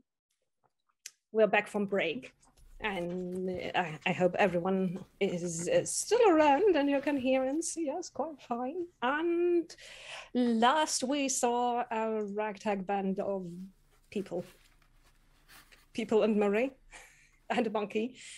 They were looking into a deep crack and trying to find something that might be of use. And I wrote on the random object generator to find out what is down there, and it says giraffe. So to your huge surprise, but not that huge since there's already chimpanzees on the island and no other monkeys, but definitely things that should not be in the Caribbean. You see a giant spotted creature that looks like what happens if you take a horse and stretch it under steam for very long and then put a deer's head on it and cut off the antlers after around like 5 to 6 centimeters, 2 to 3 inches for other people. Don't accommodate. We're all. Okay. Yeah, very good. I was about to ask. When I remember correctly, Australians were cool people who use numbers that you could work with, right? Yeah, we're normal people. We just say that's really long or that's really short. There is no in between. No. We say long as bra. Very good. I thought you'd say it's not short. That's actually, you know what? Actually, yeah, I'd like to change my answer. That was, yeah. I would have thought you'd say about shrimp size. There's some like swearing in there somewhere, but you know, for the sake of family friendly. I don't know, mate. That's not short. Struth, mate. Well, you do see a giraffe walking up and down the crack, looking down the crack. Out. Yeah, down, and its head comes up to a few meters below you, and you see that there's a hair tie stuck to one of the horns of the giraffe. Use and a roll of gauze. A roll of gauze. Yes. Wally's like, use head of creature, and it's like he's moving too fast. So we need to, hey Wally, if we can stop the giraffe right below us, we'll be able to slide down his back. Hey Wally, I'm going to ask, how come you narrate everything you do? That was not in my Wally voice, actually, wanker. So I'm sorry, Mr. Thespian from freaking New Zealand. It's not like there's a million of those. But also, you should know, having just binged the first three games, that the characters do indeed narrate everything they're doing. They actually do. No one addresses it, though. It's very weird. Look, we have our narrator. We say everything we do. It's just part of our character. Just who it is. So I'm going to be like, am I going to stop this this giraffe thing? I don't know what this creature is, so I don't know what it eats. So I'm gonna say Wally offers Oreo to giraffe. Kate is going to use diving helmet on giraffe and like try and catch the light and distract it, do a little dance. But that helps to get to get it to look up, and then it notices that Wally is actually holding out a cookie and installing a new eye patch. He's got several. In fact, no, he's going to take off the eye patch because it's annoying me, so he's going to put on his monocle instead. Oh God. But it's going to be secured with tape to his eyebrow. There we are. Very Where'd good. you get tape from? It was in my inventory. Don't question it. Yeah. I don't. And you also Murray used it loses up. his faith in humanity. Did you have any? So, over here. Look over here. Hey, would you look up? The giraffe stretches its neck, and its tongue out, and tries to get at the Oreo cookie. Thing is, Wally is very short. Just short legs, short arms, short person in general. So it doesn't quite reach high enough, and you don't quite reach low enough. I'm too short. I can't reach that far. I can't reach this. I can't reach this. I use Wally on Herman. Use Wally on Herman. I'd like to pick up I Wally. don't think we should do that right now. Yes, if Wally stands on Herman, then Herman stands on Kate. Then we're getting further away from the crack with the giraffe in it. We need to be going down. I'd like to pick up Wally. You come here often? And just drop him over the ledge. You just drop him. No, like have him. No, don't drop him. Like, bye, Wally. It's too late. You clicked to drop over the ledge, and now Wally's falling. As Wally's falling, he's going to quickly hit inventory, go banana leaves, use banana leaves with giraffe. And the giraffe grabs for the banana leaves as you fall past it and starts nomming on them. So you actually end up with a slightly wrenched shoulder, but dangling safely from the mouth of the giraffe. Thank goodness. Like an existential dread says, time oh my god, I killed him. from my arms. Nah, you didn't kill him. You can't die in a LucasArts game. Good point. You can. Like, I'm already one way wanted. to I die can't in be the going down for first murder game. too. You can die in the at the end of the at one point in the first game. Do you know how? By uninstalling the game? No, Guybrush actually dies on stream at one point. Really? If you die for more than 10 minutes because you don't solve the Yeah, puzzle, but then you just Guybrush can hold his breath for 10 minutes. So in the first game, when you're thrown underwater and you're held underwater by the thing attached to your leg, if you just stay there and do nothing for 10 minutes and 1 second, Guybrush dies. Oh. He turns into like a bloated corpse, and all of your verbs go from pick up to just like float, bloat, swim, like, and you just like can do nothing else for the rest. What of I'm the hearing is that if Wally had kept falling for the next 10 minutes and 1 second, we would have. Yeah. Thank God he got those banana leaves within the first 10 minutes and 1 second of falling. Hey, my banana leaves. If I'd have missed the banana leaves, I would have hit a rubber tree at the bottom and bounced back up again. There we go. And then You had do another see- opportunity. you do see a very nice rubber tree below you. That rubber tree is very nice. Looks cozy. Let's not okay. go find it, okay? So the giraffe keeps on walking up and down its path. I'm in the not sure the crevasse. giraffes like bananas. We should gonna slide wait. down the Banana giraffe's leaves. neck. Maybe they like Wally's? I'm gonna wait. Then I'm gonna time it. I'm gonna put use dented bowl, boop, and he puts a dented bowl on his head as a helmet. Yes, as a helmet. And then at the last second, push giraffe, and I'm gonna push myself off of the giraffe and fall on and try and aim for the rubber tree. You aim for the rubber tree, and thanks to your helmet, you're absolutely safe doing this. And you grab into the rubber tree, and now it goes down, it bows down, your feet touch the ground. Now you can decide if you want to let go of rubber tree or if you want to keep holding on. Yeah, let go of rubber tree, and You let go I'm of the rubber gonna tree. See what's down here in this bottom of the crack. It snaps back, hits the giraffe on its backside, which means that it goes woo and resumes its way up and down the crack just faster. So it makes the timing harder for everyone up aside. But you are down in the crevasse. You just have to duck a little bit each time the giraffe comes galloping by. You want to look around. You see a fishing hook, actually a whole fishing rod with a hook, an empty bottle, and a pair of pants. Wonder how this ended up here. You look up at Herman, and this is not a good angle to look up at Herman, who's not wearing pants. Hey, what have you found down there? I think I found your pants. I won't be needing those anymore. You haven't been wearing pants this whole... Oh my God. Well, I found your pants, and I've also got some cookies that say your name on them. So maybe you want those as well. Where did I leave those? They were in your pants? To be fair, I haven't been wearing pants this whole time either. Look, I don't think I haven't noticed that. Nobody's saying you have to. It is very, very breezy. Easy breezy cover girl. This is a free island, beeps one of the maggots. Marge, you think her name is taking up residence on Murray's Murray's nose area, or former nose area. Maggot. One of the many still in my hair. Yes. Well, I'll tell you what, young whippersnapper, how do we get you back up? Or get us down. I wonder if giraffes like crackers. Yeah, Herman's gonna hold out like a cracker. And the giraffe slows down and tries to reach the cracker. Maybe I won't use that yet. And you put it back away. If you only had something to put the cracker on, something longish.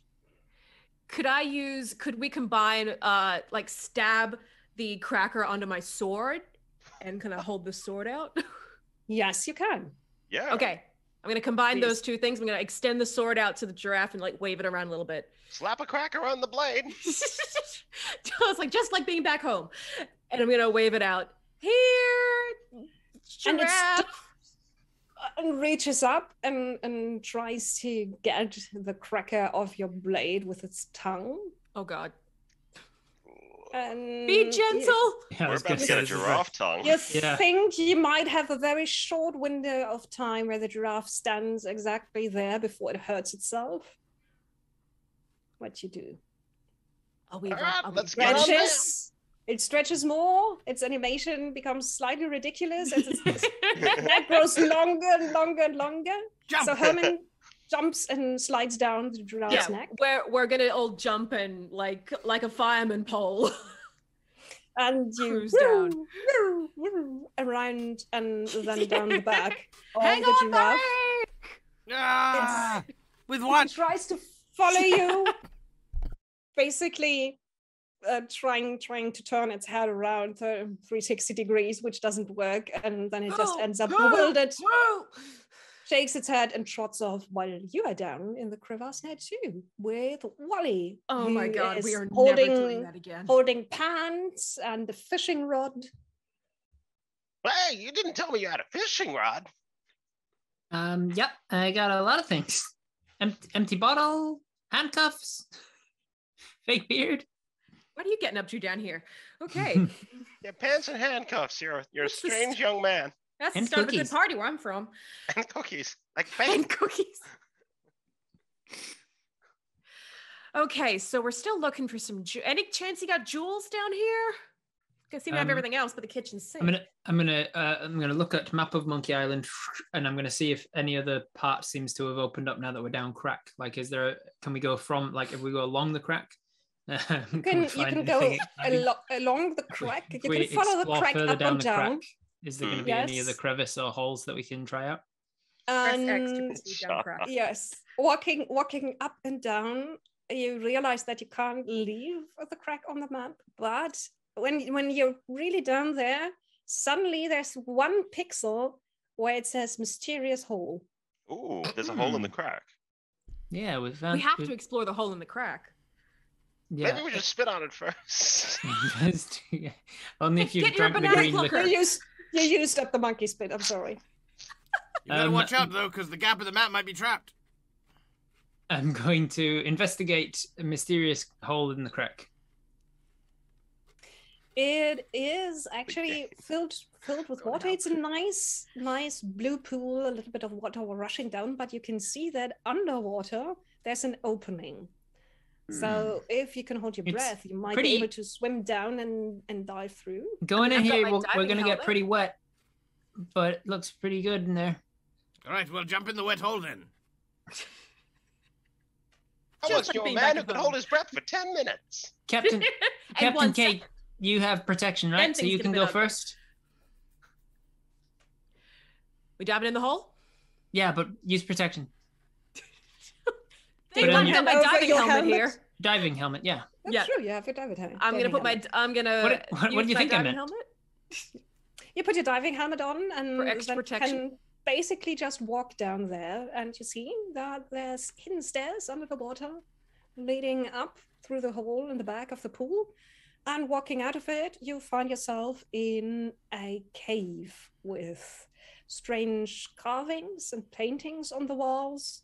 You see people worshipping a monkey head, people sitting around discussing, people pointing to one person going this, one person building another hut outside of the village, people inside the village working with something that looks like a banana plucker, a small person with a long white beard making angry gestures, people carving funny heads to wear.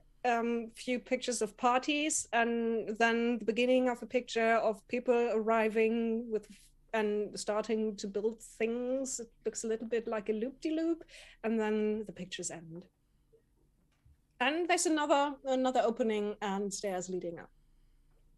That's a gaping hole. Okay. Oh, Mháire, sorry. holds on for dear life. Yeah, all the other maggots have floated away underwater, but Marge is a hardy sword. She still Don't worry, it's a good send off. A hero's funeral.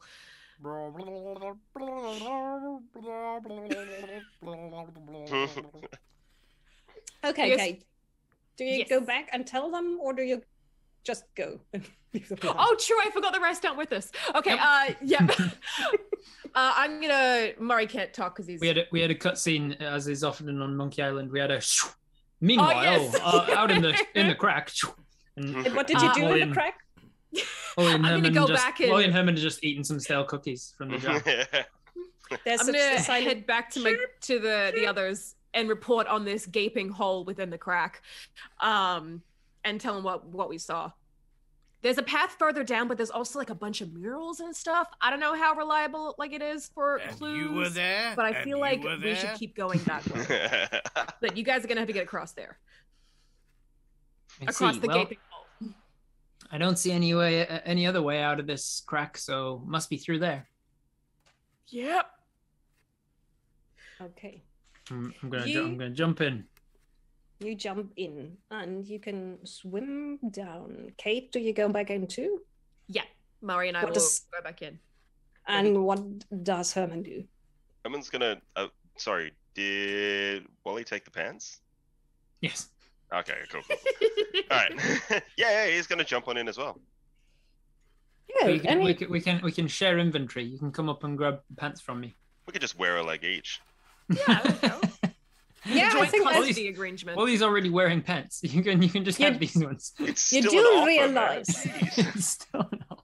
You do realize as you are underwater that that there's a button to share inventory, and that people can mark things in their inventory that they want to share with others. So while you're experimenting with that, Kate walks out on the other side. There's one pretty steep step that you need to take to get out of the water, and then Herman comes striding out of the water. It drips from his beard. Magnificent. The beard goes upwards into like a fro. Yes. Well, once the air is a little bit instantaneous drying. Moisturized, yes. And then Wally realizes that he's too short to reach the ledge of that last step, and he's stuck in the water.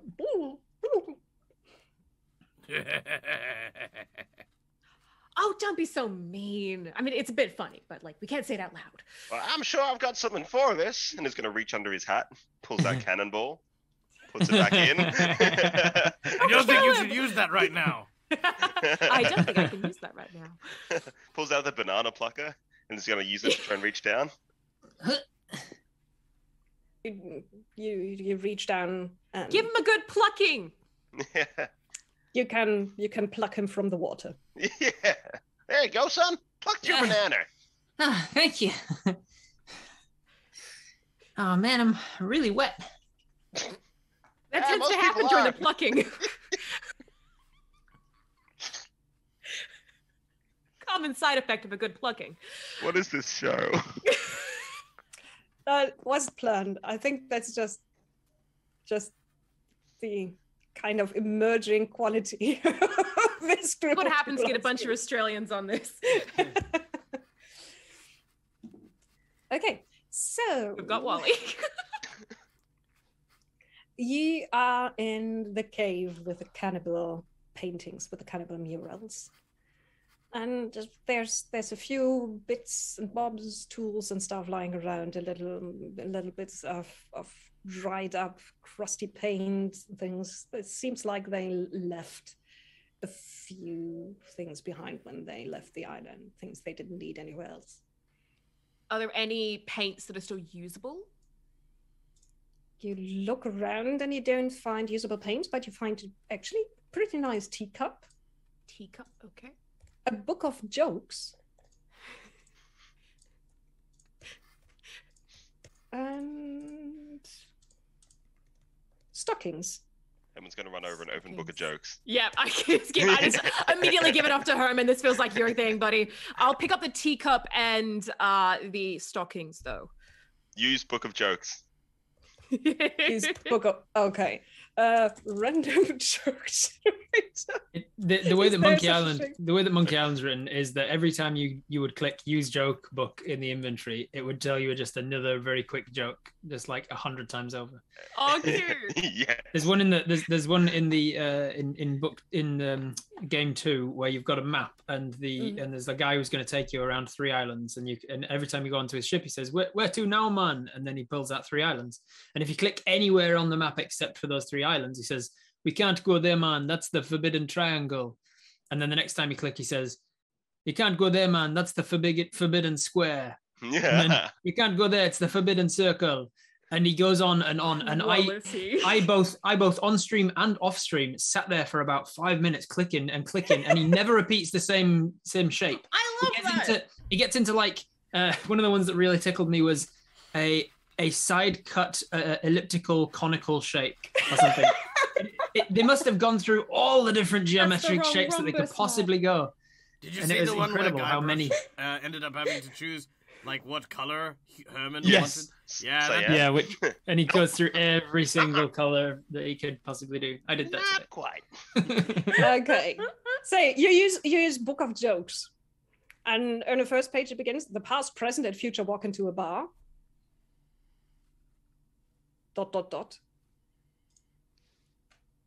Use again. It was tense. It was tense. Oh, it was. I think it's yeah, broken. Yeah, that's horrible. It's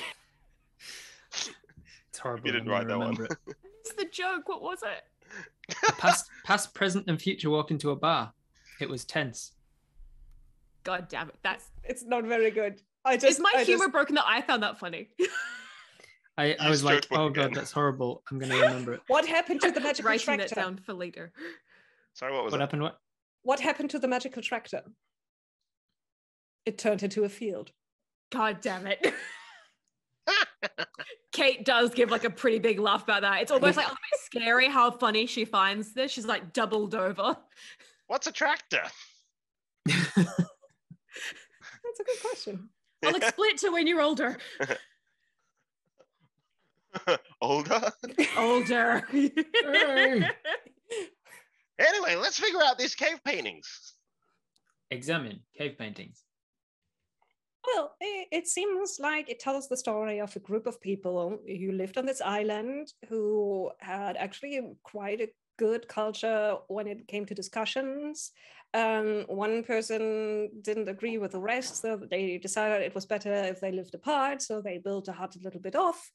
And then the rest decided, it seems like a unilateral vote, to take up the custom of eating people, but not each other. Then they find a banana plucker or something rather similar to banana plucker.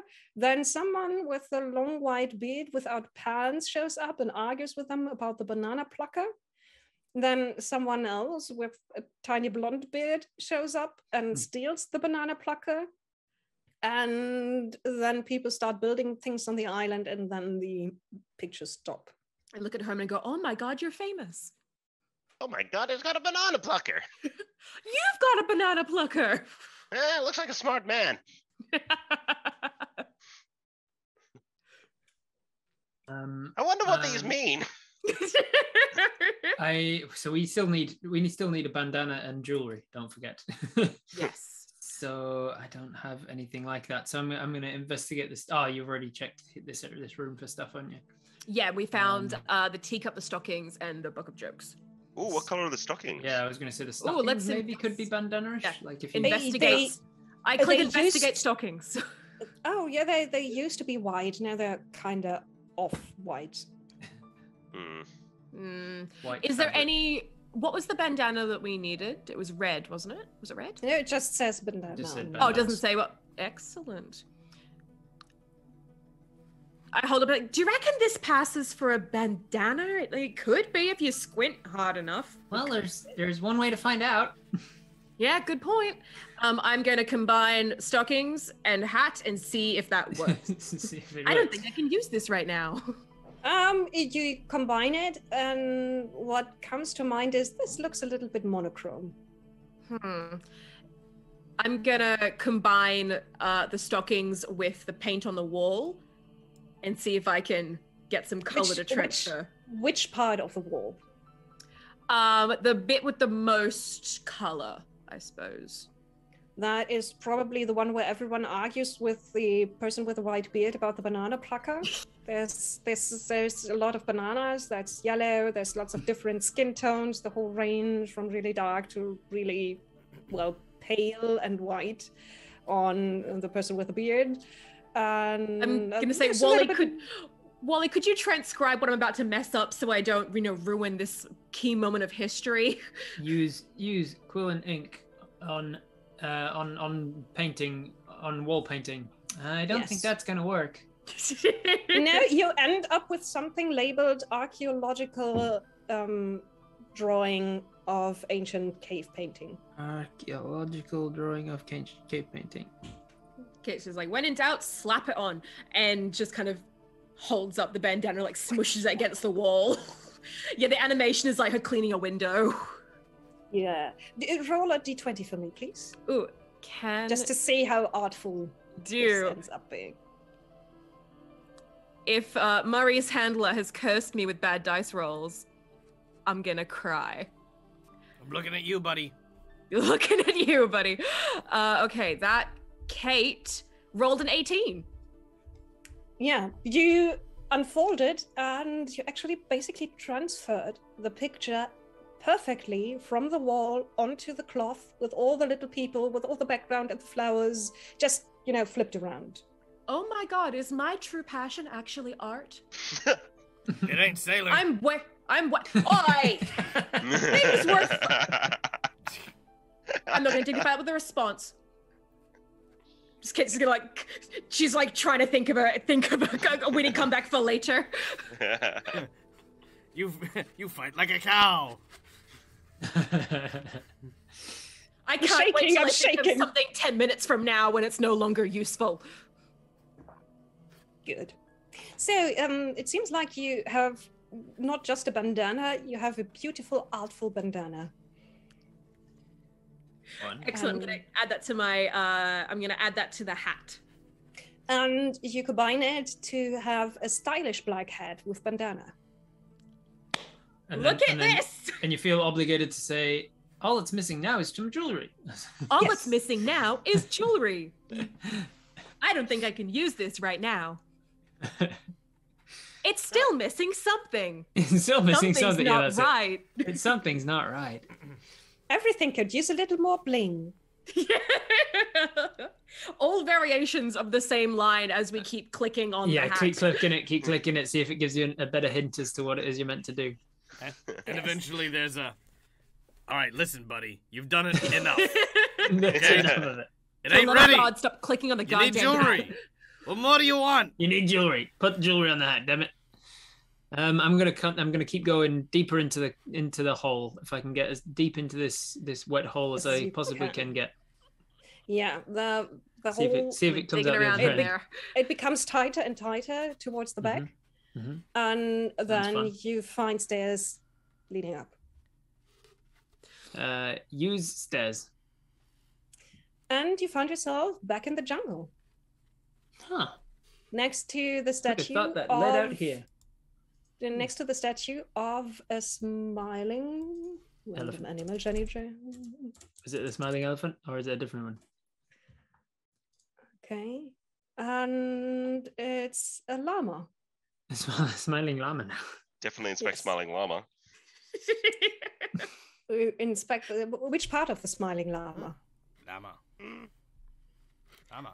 You realize that it's got different mouth of the smiling llama, feet of the smiling llama, fur of the smiling llama, backside of the smiling llama. I'm gonna go. Nothing I say is not gonna sound weird. Get plucking. But let's be honest, you wanted the backside, didn't you? Yeah. Let's look at llama butt. And there's kind of a niche, and what you find inside is a little tiny ship in a bottle. Yeah, go digging for that. If I see his arm, oh my god, his arms disappeared inside the llama's butt. You don't know where that's been. Hey, imagine if we could sail away on this. It's almost as big as Kate's ship. We'll take the spruce What's moose. left of it? Get in, Smithers. Get in. Yeah, I said get in. So you're back on the open map. And with the monkey that you left behind up top when you slid down, the giraffe comes back up to you. Running back up. Oh, hey, buddy. Hey, monkey. I extend my arm down and let him climb back up onto my shoulder. Yes. He climbs back up on the shoulder and gives a nice... Oh, I've missed you in the hard time you give Mháire. Go get him. Speaking of Mháire, can we borrow that tooth of yours? What? Can we borrow that tooth of yours? What? No! It's my tooth. I pulled it from the mouth of my last kill. I'm gonna lean my shoulder down to Herman. Go for it. Herman uses tackle tooth. I bite it. And well, it's rather well connected to the jawbone. Use wooden spoon with Mháire. Yeah. So you hit her with a spoon until something cracks and several teeth fall out, but one of them is the golden tooth. Oh my god! It also breaks the spoon. Yeah, I was removing spoon as you said it. I heard something crack. Oh, it was the spoon. Ah, my teeth. And Murray's face. All this tooth needs is maybe some tourmaline. Maybe this tooth could use some aquamarine. Can we combine mouthwash with tooth? Hey, Does anything? Yeah. Polish that bad boy up. You try and put tooth on hat, and it's like, oh, I don't want to put this filthy thing on my hat. Yes, and then you use the mouthwash. Use mouthwash with combine mouthwash. And then the golden tooth turns into shiny golden tooth. Yes. And you put it on the hat, and it says a stylish yet slightly stinky head with feathers, bandana, and a golden tooth. Your dental hygiene, sweetie. We gotta work on that if we're gonna go forward. It's a very long title. It flows off screen. You have to guess the last few bits. Okay. I'd say this hat looks pretty good. I think you're on something here. I think if we get it, I think if it was perfect, it would just turn into knockoff LeChuck hat. Like it would be like fake LeChuck hat. Something. So yeah, this just says slightly Oh, I can't read the rest. Let's go back to open up the map, scroll it out, click on docs, and it'll take us to the what is it? The crater. To the crater, and you walk back up to get around the river, and then see the little tiny with the monkey following around. Little map. And then you're back at the crater. The skeletons have dug a little deeper, but it seems they haven't found a head yet. You see the dinky dog sitting a little ways back on a boulder and sipping from a bottle and yelling at the skeletons once in a while. Keep digging! Same as always. Don't stop digging. You're here for digging, so keep digging.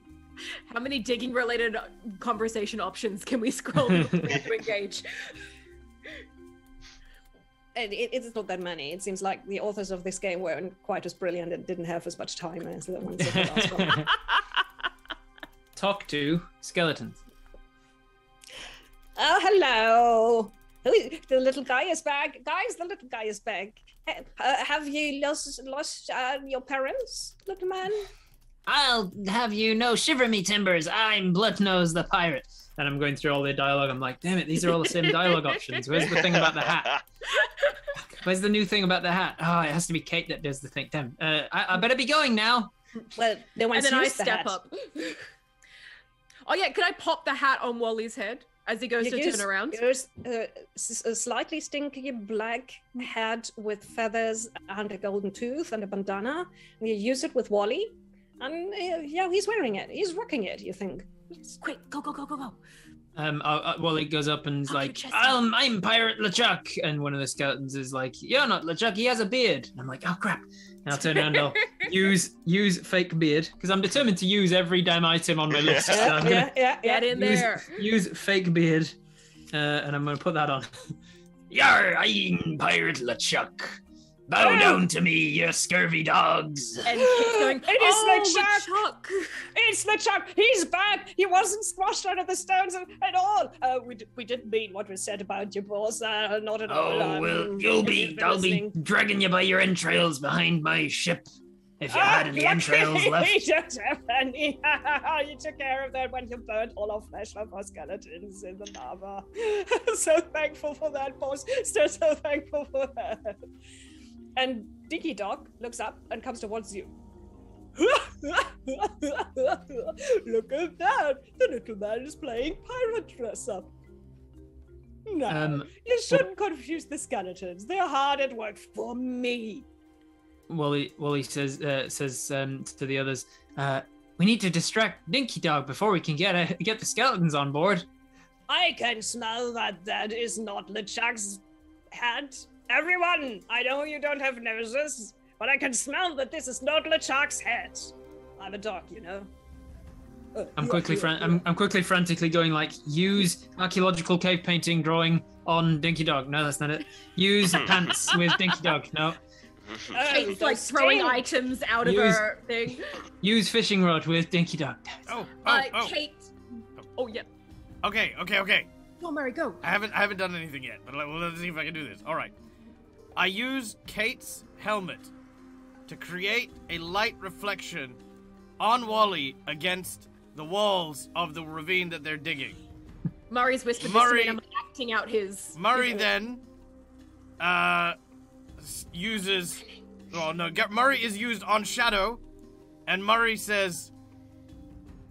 Avast ye scurvy dogs, I be the dread pirate zombie demon LeChuck, who dares argue with my grand evil plan. Kate starts like whispering like a skeleton voice. Oh no! Trying to convince you. Oh no! It's but Dinky Dog, it looks very much like LeChuck. Do you hear his demon voice? Do you see his giant shadow? Look, the old man already lost his pants in fear. It must be. My pants! It be true that the beliefs of my death be greatly exaggerated. Well, it seems like we have to settle this like gentleman fake LeChuck with the stinky hat. But I am LeChuck. Oh, that threepwood. Elaine, my sweet. See? See? He's so convincing, Kate's whispering. He's really very convincing. Dinky Dog, are you sure? Well, I will show you that he's not LeChuck. LeChuck never lost in a single duel. And Dinky Dog grabs down into his dog costume and produces a sword. Wally pulls out fishing rod. Good luck. I don't think you should use that yet. Damn, I can't use that here. No. You fight like a dairy farmer. Well, you fight like a cow. Wally takes a few steps back. Oh, guys, the background. It seems like this one knows a few insults. You're gonna have to help me out with some new ones. You've got 2 brain cells, and they're fighting for 3rd place. I used that once. I don't know. You got 2 brain cells. Ah, very good. I'm not listening to random insults thrown in from off to the side. That's not how this works. You got 2 brain cells, and they're fighting for 3rd place. That is, wait, 1, 2. And you have like 4 or what? Ah, shit, that wasn't good. Take a step forward, 1 each. Good. Murray, quickly, give me an insult. Oh, you're so good at this. I will leave you devastated, eviscerated, and perforated. I will leave you devastated, eviscerated, and perforated. Well, I'm devastated I have to spend time with you. No. You say, it wasn't a very good comeback. And he looks you up and down and says, I bet you swim with a t-shirt on. Oh yeah, I'm rubber, you're a glue. Oh no.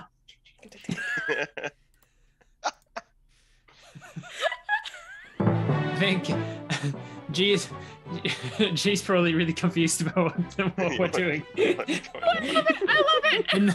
In the games there is insult sword fighting, and if you have the proper comeback, then you win, and if you don't, then you lose one, and it's first to 3. It's like flighting. Herman, I need a better insult. Oh, I don't know. Maybe go for his lack of self-respect. Like cut to the core of his character. Insult his craftsmanship. Oh, look at the chat. There's some really good ones.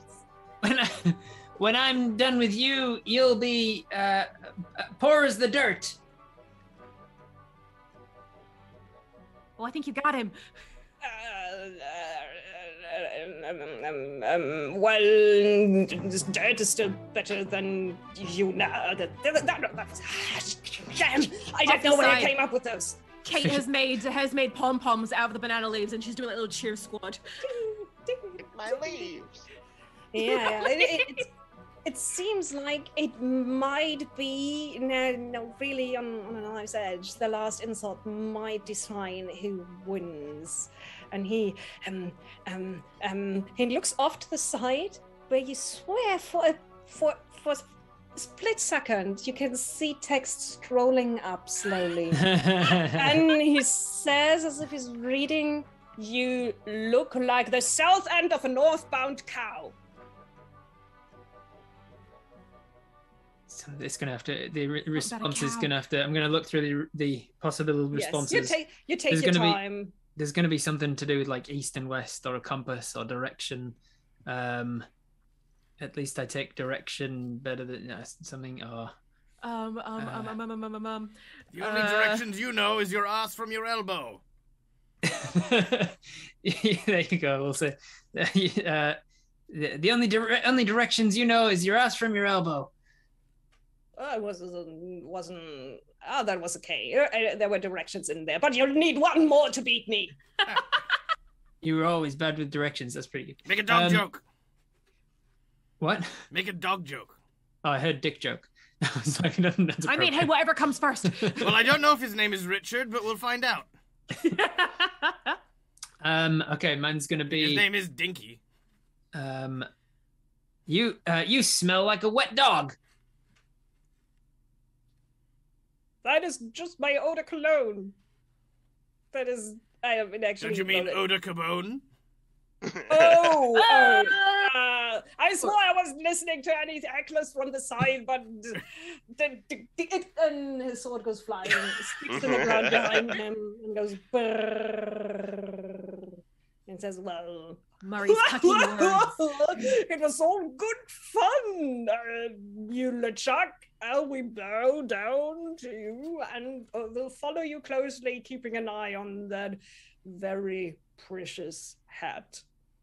And don't you forget it, you rapscallion." Yeah, what he said. All hail LeChuck! All hail LeChuck! How does that name seem familiar? Can we now? Is there like path now to the other side? Yes. Can we get towards Doc? Dingy dog took a step aside, and now you can actually click as we walk past all the skeletons to give Wally the exit he deserves. I'm gonna put Wally up on my shoulder and carry him through as the crowd parts and bows. Oh, there's cheers. So the skeletons are clapping, which sounds like maracas being shaken. And then you're down at the dogs, and there is one single ship which is surrounded by a slightly ghostly shimmer and crewed by a bunch of monkeys who are going up and down the ropes and trying to get the sails ready. There's one monkey at the steering wheel going, and the monkey on Kate's shoulder goes, Whoa. Okay. Comes off your shoulder, then up on the ship to join the other monkeys. Getting a workout for today. Whew. Yeah. And Herman remembers that he did once trained a bunch of monkeys to sail ships and then decided that he didn't want to sail in a ship that was crewed by monkeys. Oh, not this again. Yes. My God. It seems like the Captain monkeys Simeon. until it... Yes, Captain Simeon. There is a rather dashing monkey and the steering wheel with a tiny bandana and a tiny iPad who's standing very upright going... And there's a sign taped to the side which says that if you're an ape and if you're bored, this is not the yacht for you. Because NFTs suck. And then they all look at you, and it seems like the monkeys, very bright, weird creatures that they are, they taught each other also how to sail, and sail what Herman started off has become a tradition for Monkey Island monkeys, and they're actually ready to set sail with this ship. We start standing there. We start towards the boarding ramp, and I'm gonna use banana peel on boarding ramp. You put the banana peel on the boarding ramp. The monkeys look at you, then they point at you, then they point at the no bored apes allowed sign and go, "Ah, ah, ah, ah, ah, ah, ah." Oh, now don't be like that. Come on, we worked so hard to get here. Kate's gonna like go through. Sorry, I can't use that here. I can't use that here. And she's gonna pull out one of the keys that she's got. And she's gonna pop that next to the banana peel. How about this? The monkeys look at you and still tap the no apes sign. Because biologically speaking, you're apes, they're monkeys. That's sadly, there's a difference. And then the one that's been traveling with you, stroking its chin, and then goes and points out to the other ship that you see a little bit off the coast. Oh, you want us to get on that ship? With flowy script that says it's the sea monkey, and the monkey starts.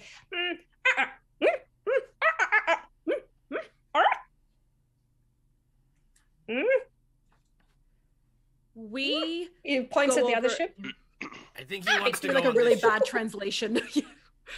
We can't get on this ship because this is the ship for monkeys. We need to get on the other ship.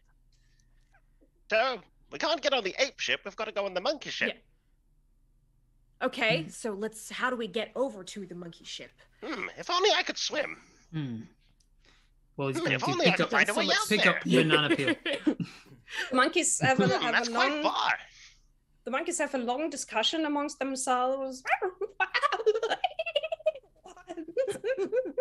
And several of them tap the ape sign and seem very upset. And then one points to the bored part and looks at you, trying to find out whether you are bored or whether you are actually interested in maybe hitching a ride with them.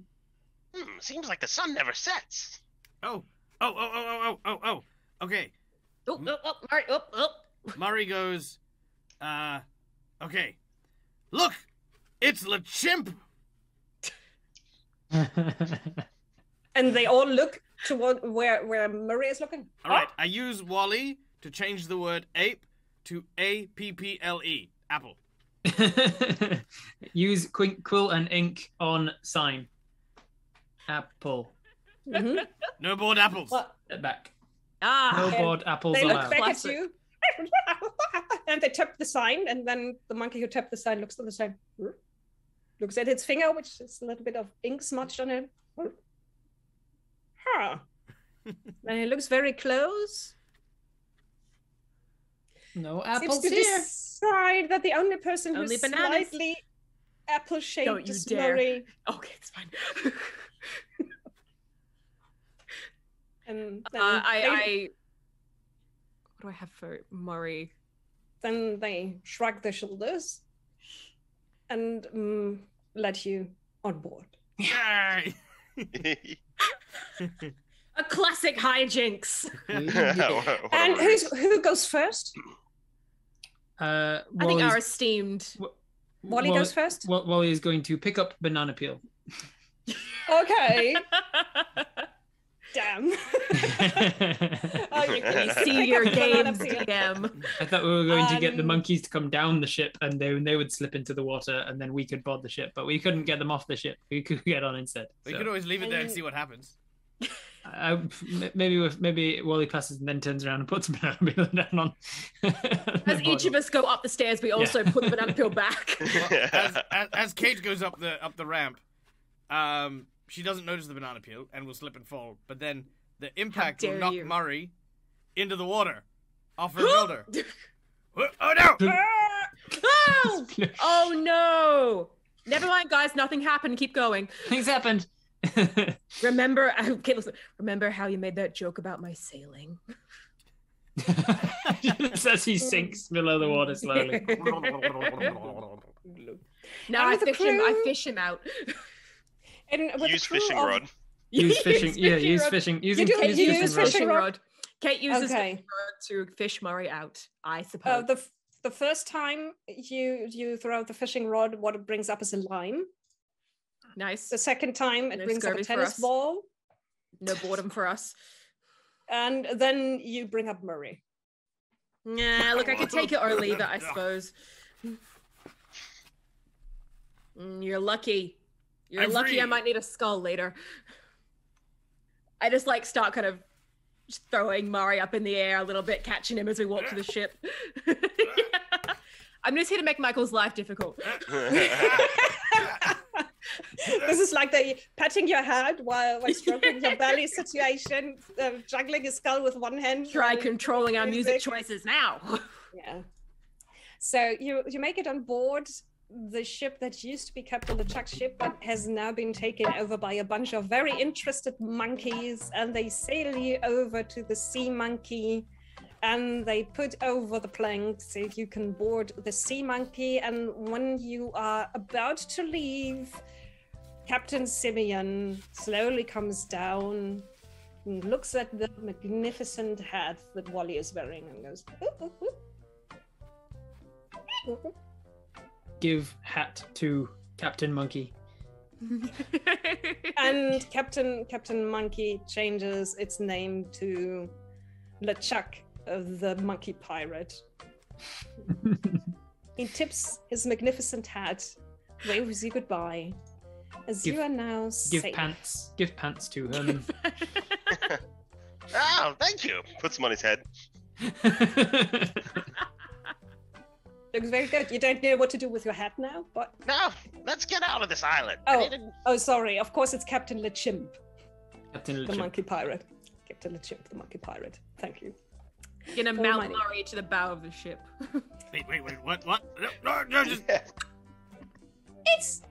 And Marge crawls out of your bone structure to be on your head. Once you are ready to set sail, the ship is picking up speed, the wind is billowing the sails, you're heading for the voodoo fog, and then Marge opens wide his stumpy little caterpillar legs and screams, "I'm the king of the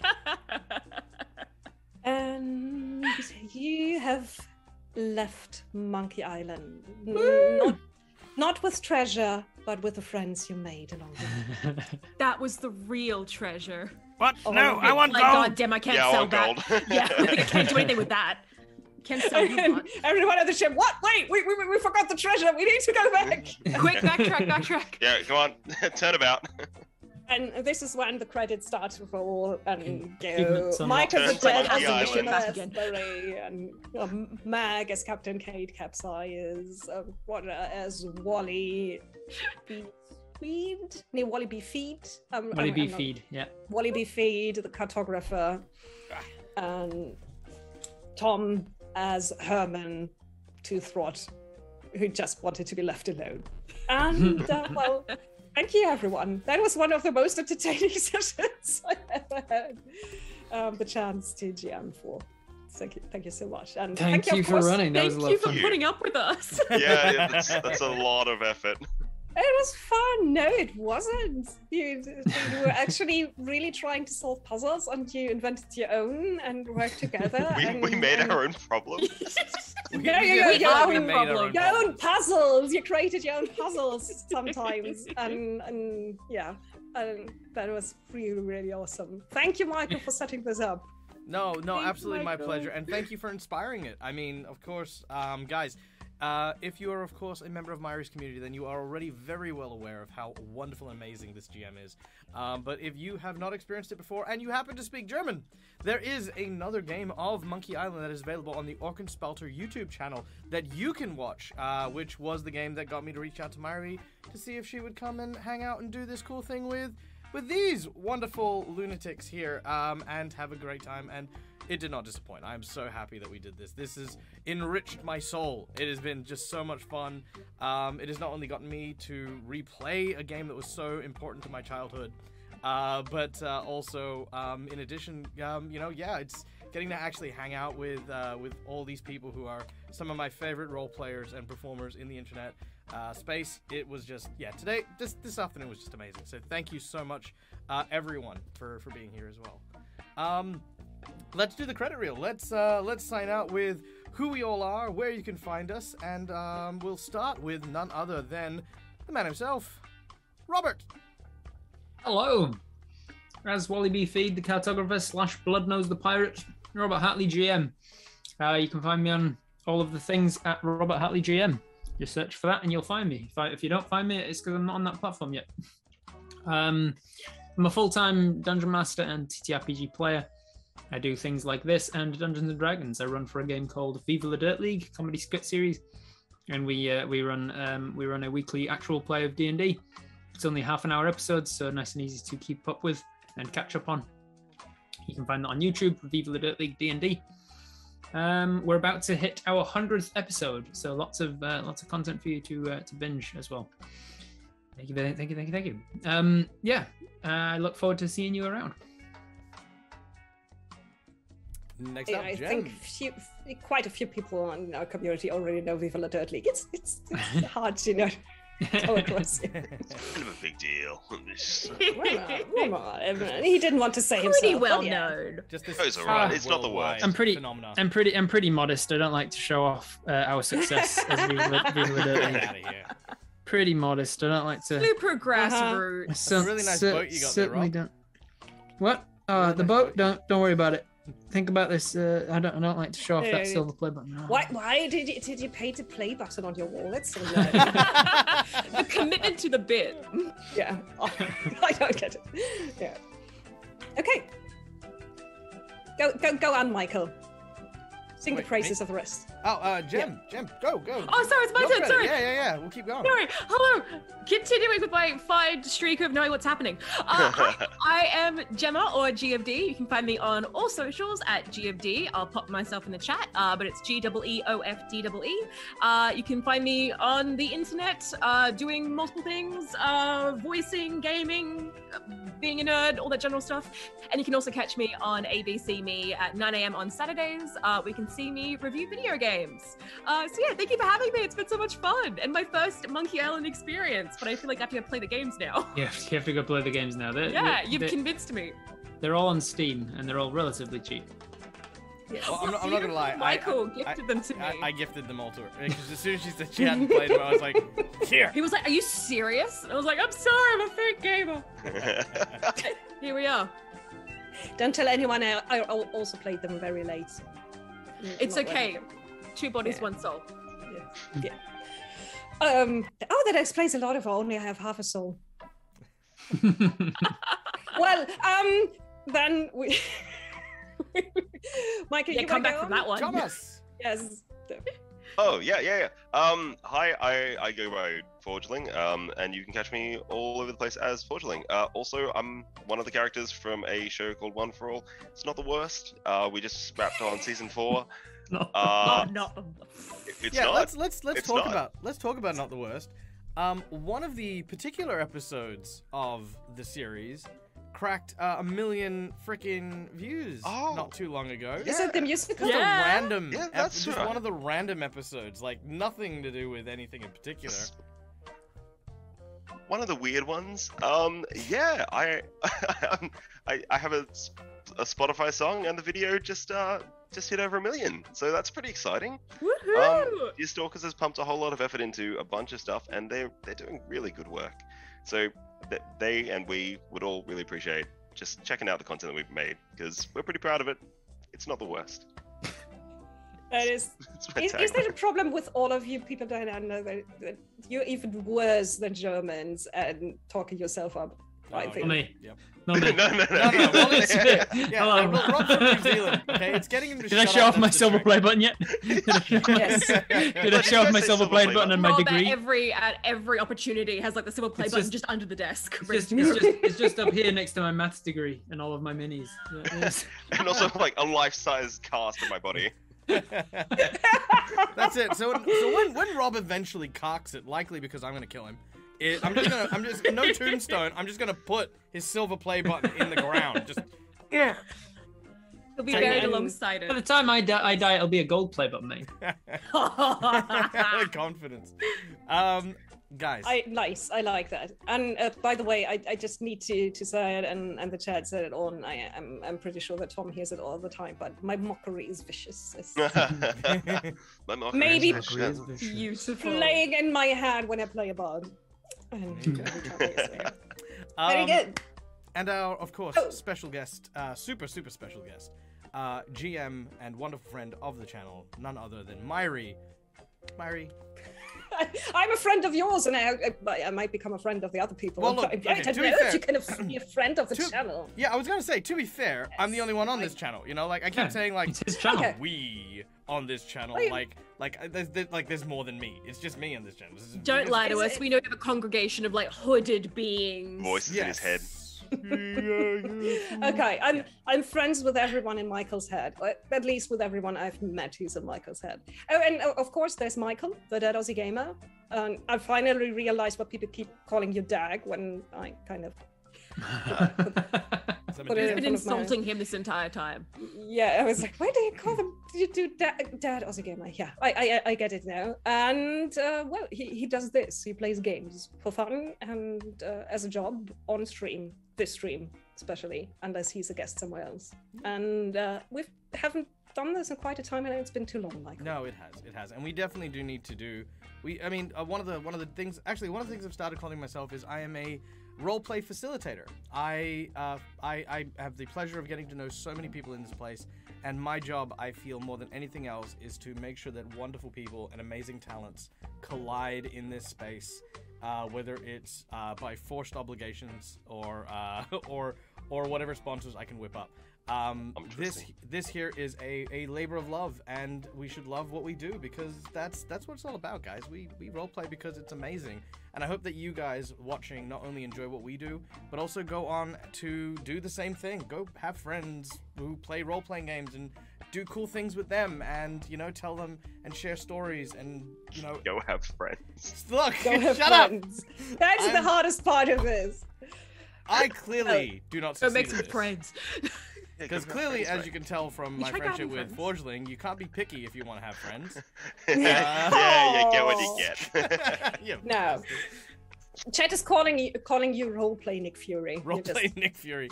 Yeah. Is that the Oreo or the miniature stand? That's... Why can't it be both? We can't tell because he's going to eat both. Yes.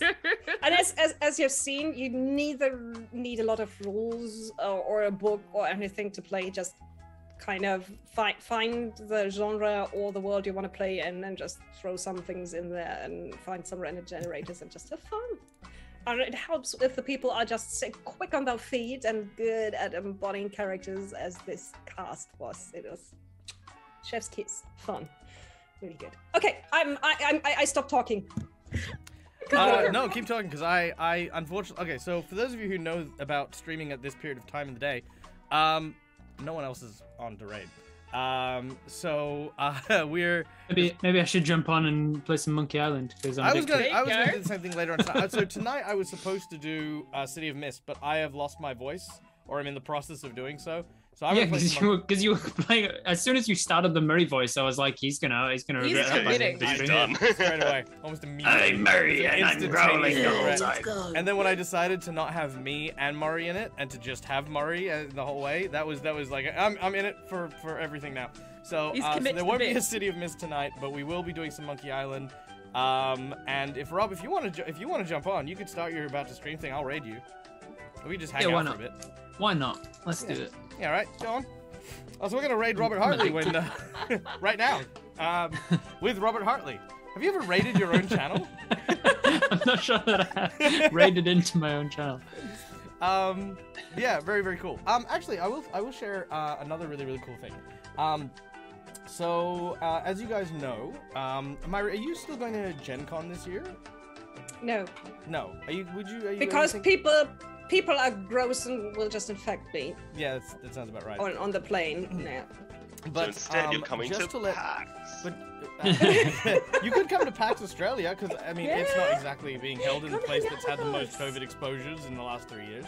Nah. Hey, those are some good numbers, man. Honestly, it's probably a lot worse here. So it's rather like Australia is going to say, "You're not coming in here, you." Well, I was gonna say, monster. I was gonna say that a lot of us are gonna be over at PAX this year, and there are words and whispers of potentially going to Gen Con next year, which would be an endeavor. So yes, hopefully, if we do look at being in the same area of the world at any given time, it would be very cool to do. Like, I mean, not just this, but other point-and-click adventure-styled RPGs, maybe like as a live show or something. That'd be a lot of fun. Like, there's lots of really cool games from this era, like Day of the Tentacle, Sam & Max, Broken Sword. Which one? The Broken Sword. Broken Sword was a great one. Yeah. King's Quest. You know, there's just so many wonderful point-and-click adventures that yeah. If you guys haven't actually checked these out as well, go check them out on Steam. Monkey Island not only is a great point-and-click adventure, but there is a new adventure coming out very, very soon. I don't know what the release date is off the top of my head. I don't know if there's one been listed. I know they've released a trailer, but as far as I know, it's just 2022. But it is Return to Monkey Island, where the original creator will be continuing the story and the tale of Guybrush Threepwood, Mighty Pirate, and I can't wait for that to actually come out, because I am super excited about it. So unless the internet pisses him off so much that he actually doesn't release the game anymore. Oh yeah, so no, seriously, please guys, be nice online, guys. Yeah, please be nice online. He had to close down his he had to close down his blog because people are dumbasses. And yes, please be good. Be good. People are mean. Yes. Are people harassing him for bringing out another one or something? No, but because of the art style, I think that was the problem most people have. I don't like the art style either, but I'm still gonna play the game. It's so easy not to threaten someone online. Like, it's actually really easy not to do that. Literally have to do nothing. Yeah, we're actually actively not doing it now. It's crazy. It's crazy. Oh, I don't know. I'm typing. Drop it. Drop it. It's okay. Then we'll just have another session where we just go back to the island to get the gold we missed out this time. Yeah, Return to Monkey Island. There you go. Yeah, exactly. So we're gonna make the Return to Monkey Island. Next time we do this, we're gonna invite the creator of Monkey Island to come play with us, and then convince them to write a game entirely based on our. Done. You heard it here first. Okay, I'd say to everyone else, I'd say you're talking out of your mysterious hole at the end of the crack. But Michael has set up some things that I do think would be possible to do. So, well, Ron Gilbert is actually a nice guy. Oh, he was very good at pretending to be one. The one time I met him back when I did video game coverage maybe. Yeah, there you go. Maybe. You know never what? Say never. I'll see what magic I can work. And anyway, I digress, guys. Robert Hartley GM's just come online. What a coincidence! Oh my god! Strange. That's the guy with the silver play button, right? That's the guy with the silver play button. Among other things, he also has 2 degrees. He's got a ship with 2 sails. It's amazing. 2 degrees of separation. He's also got 2 degrees and a bunch of other stuff. massive dick. And just like I heard that it's got a slight curve. Oh, and he has a massive dick. This just in. Something about miniatures. I don't know if that's relation to something. I'm not sure. And he has Oreos and garage water. He has Oreos. Okay. So guys, if you're a fan of garage water and Monkey Island, stick around because we're gonna go and raid. Super play buttons. Robert Hartley, GM, dear friend of the channel, wonderful guy. I'd never tell it to him to his face, but easily one of the most talented role players I know. But a bit of a dumbass. Nonetheless, go enjoy his show. Go enjoy all the cool things that he does, and be sure to follow all of these amazing people: G of D, Forgeling, Orkenspalter TV, Robert Hartley GM, and of course, if you're already here, here I am. I'm here. You know where to find me. Dead Aussie Gamer. It's me. All right, take it easy, guys. And as we like to say around here, until we meet again, game hard or die trying. Or die trying. Bye, everyone.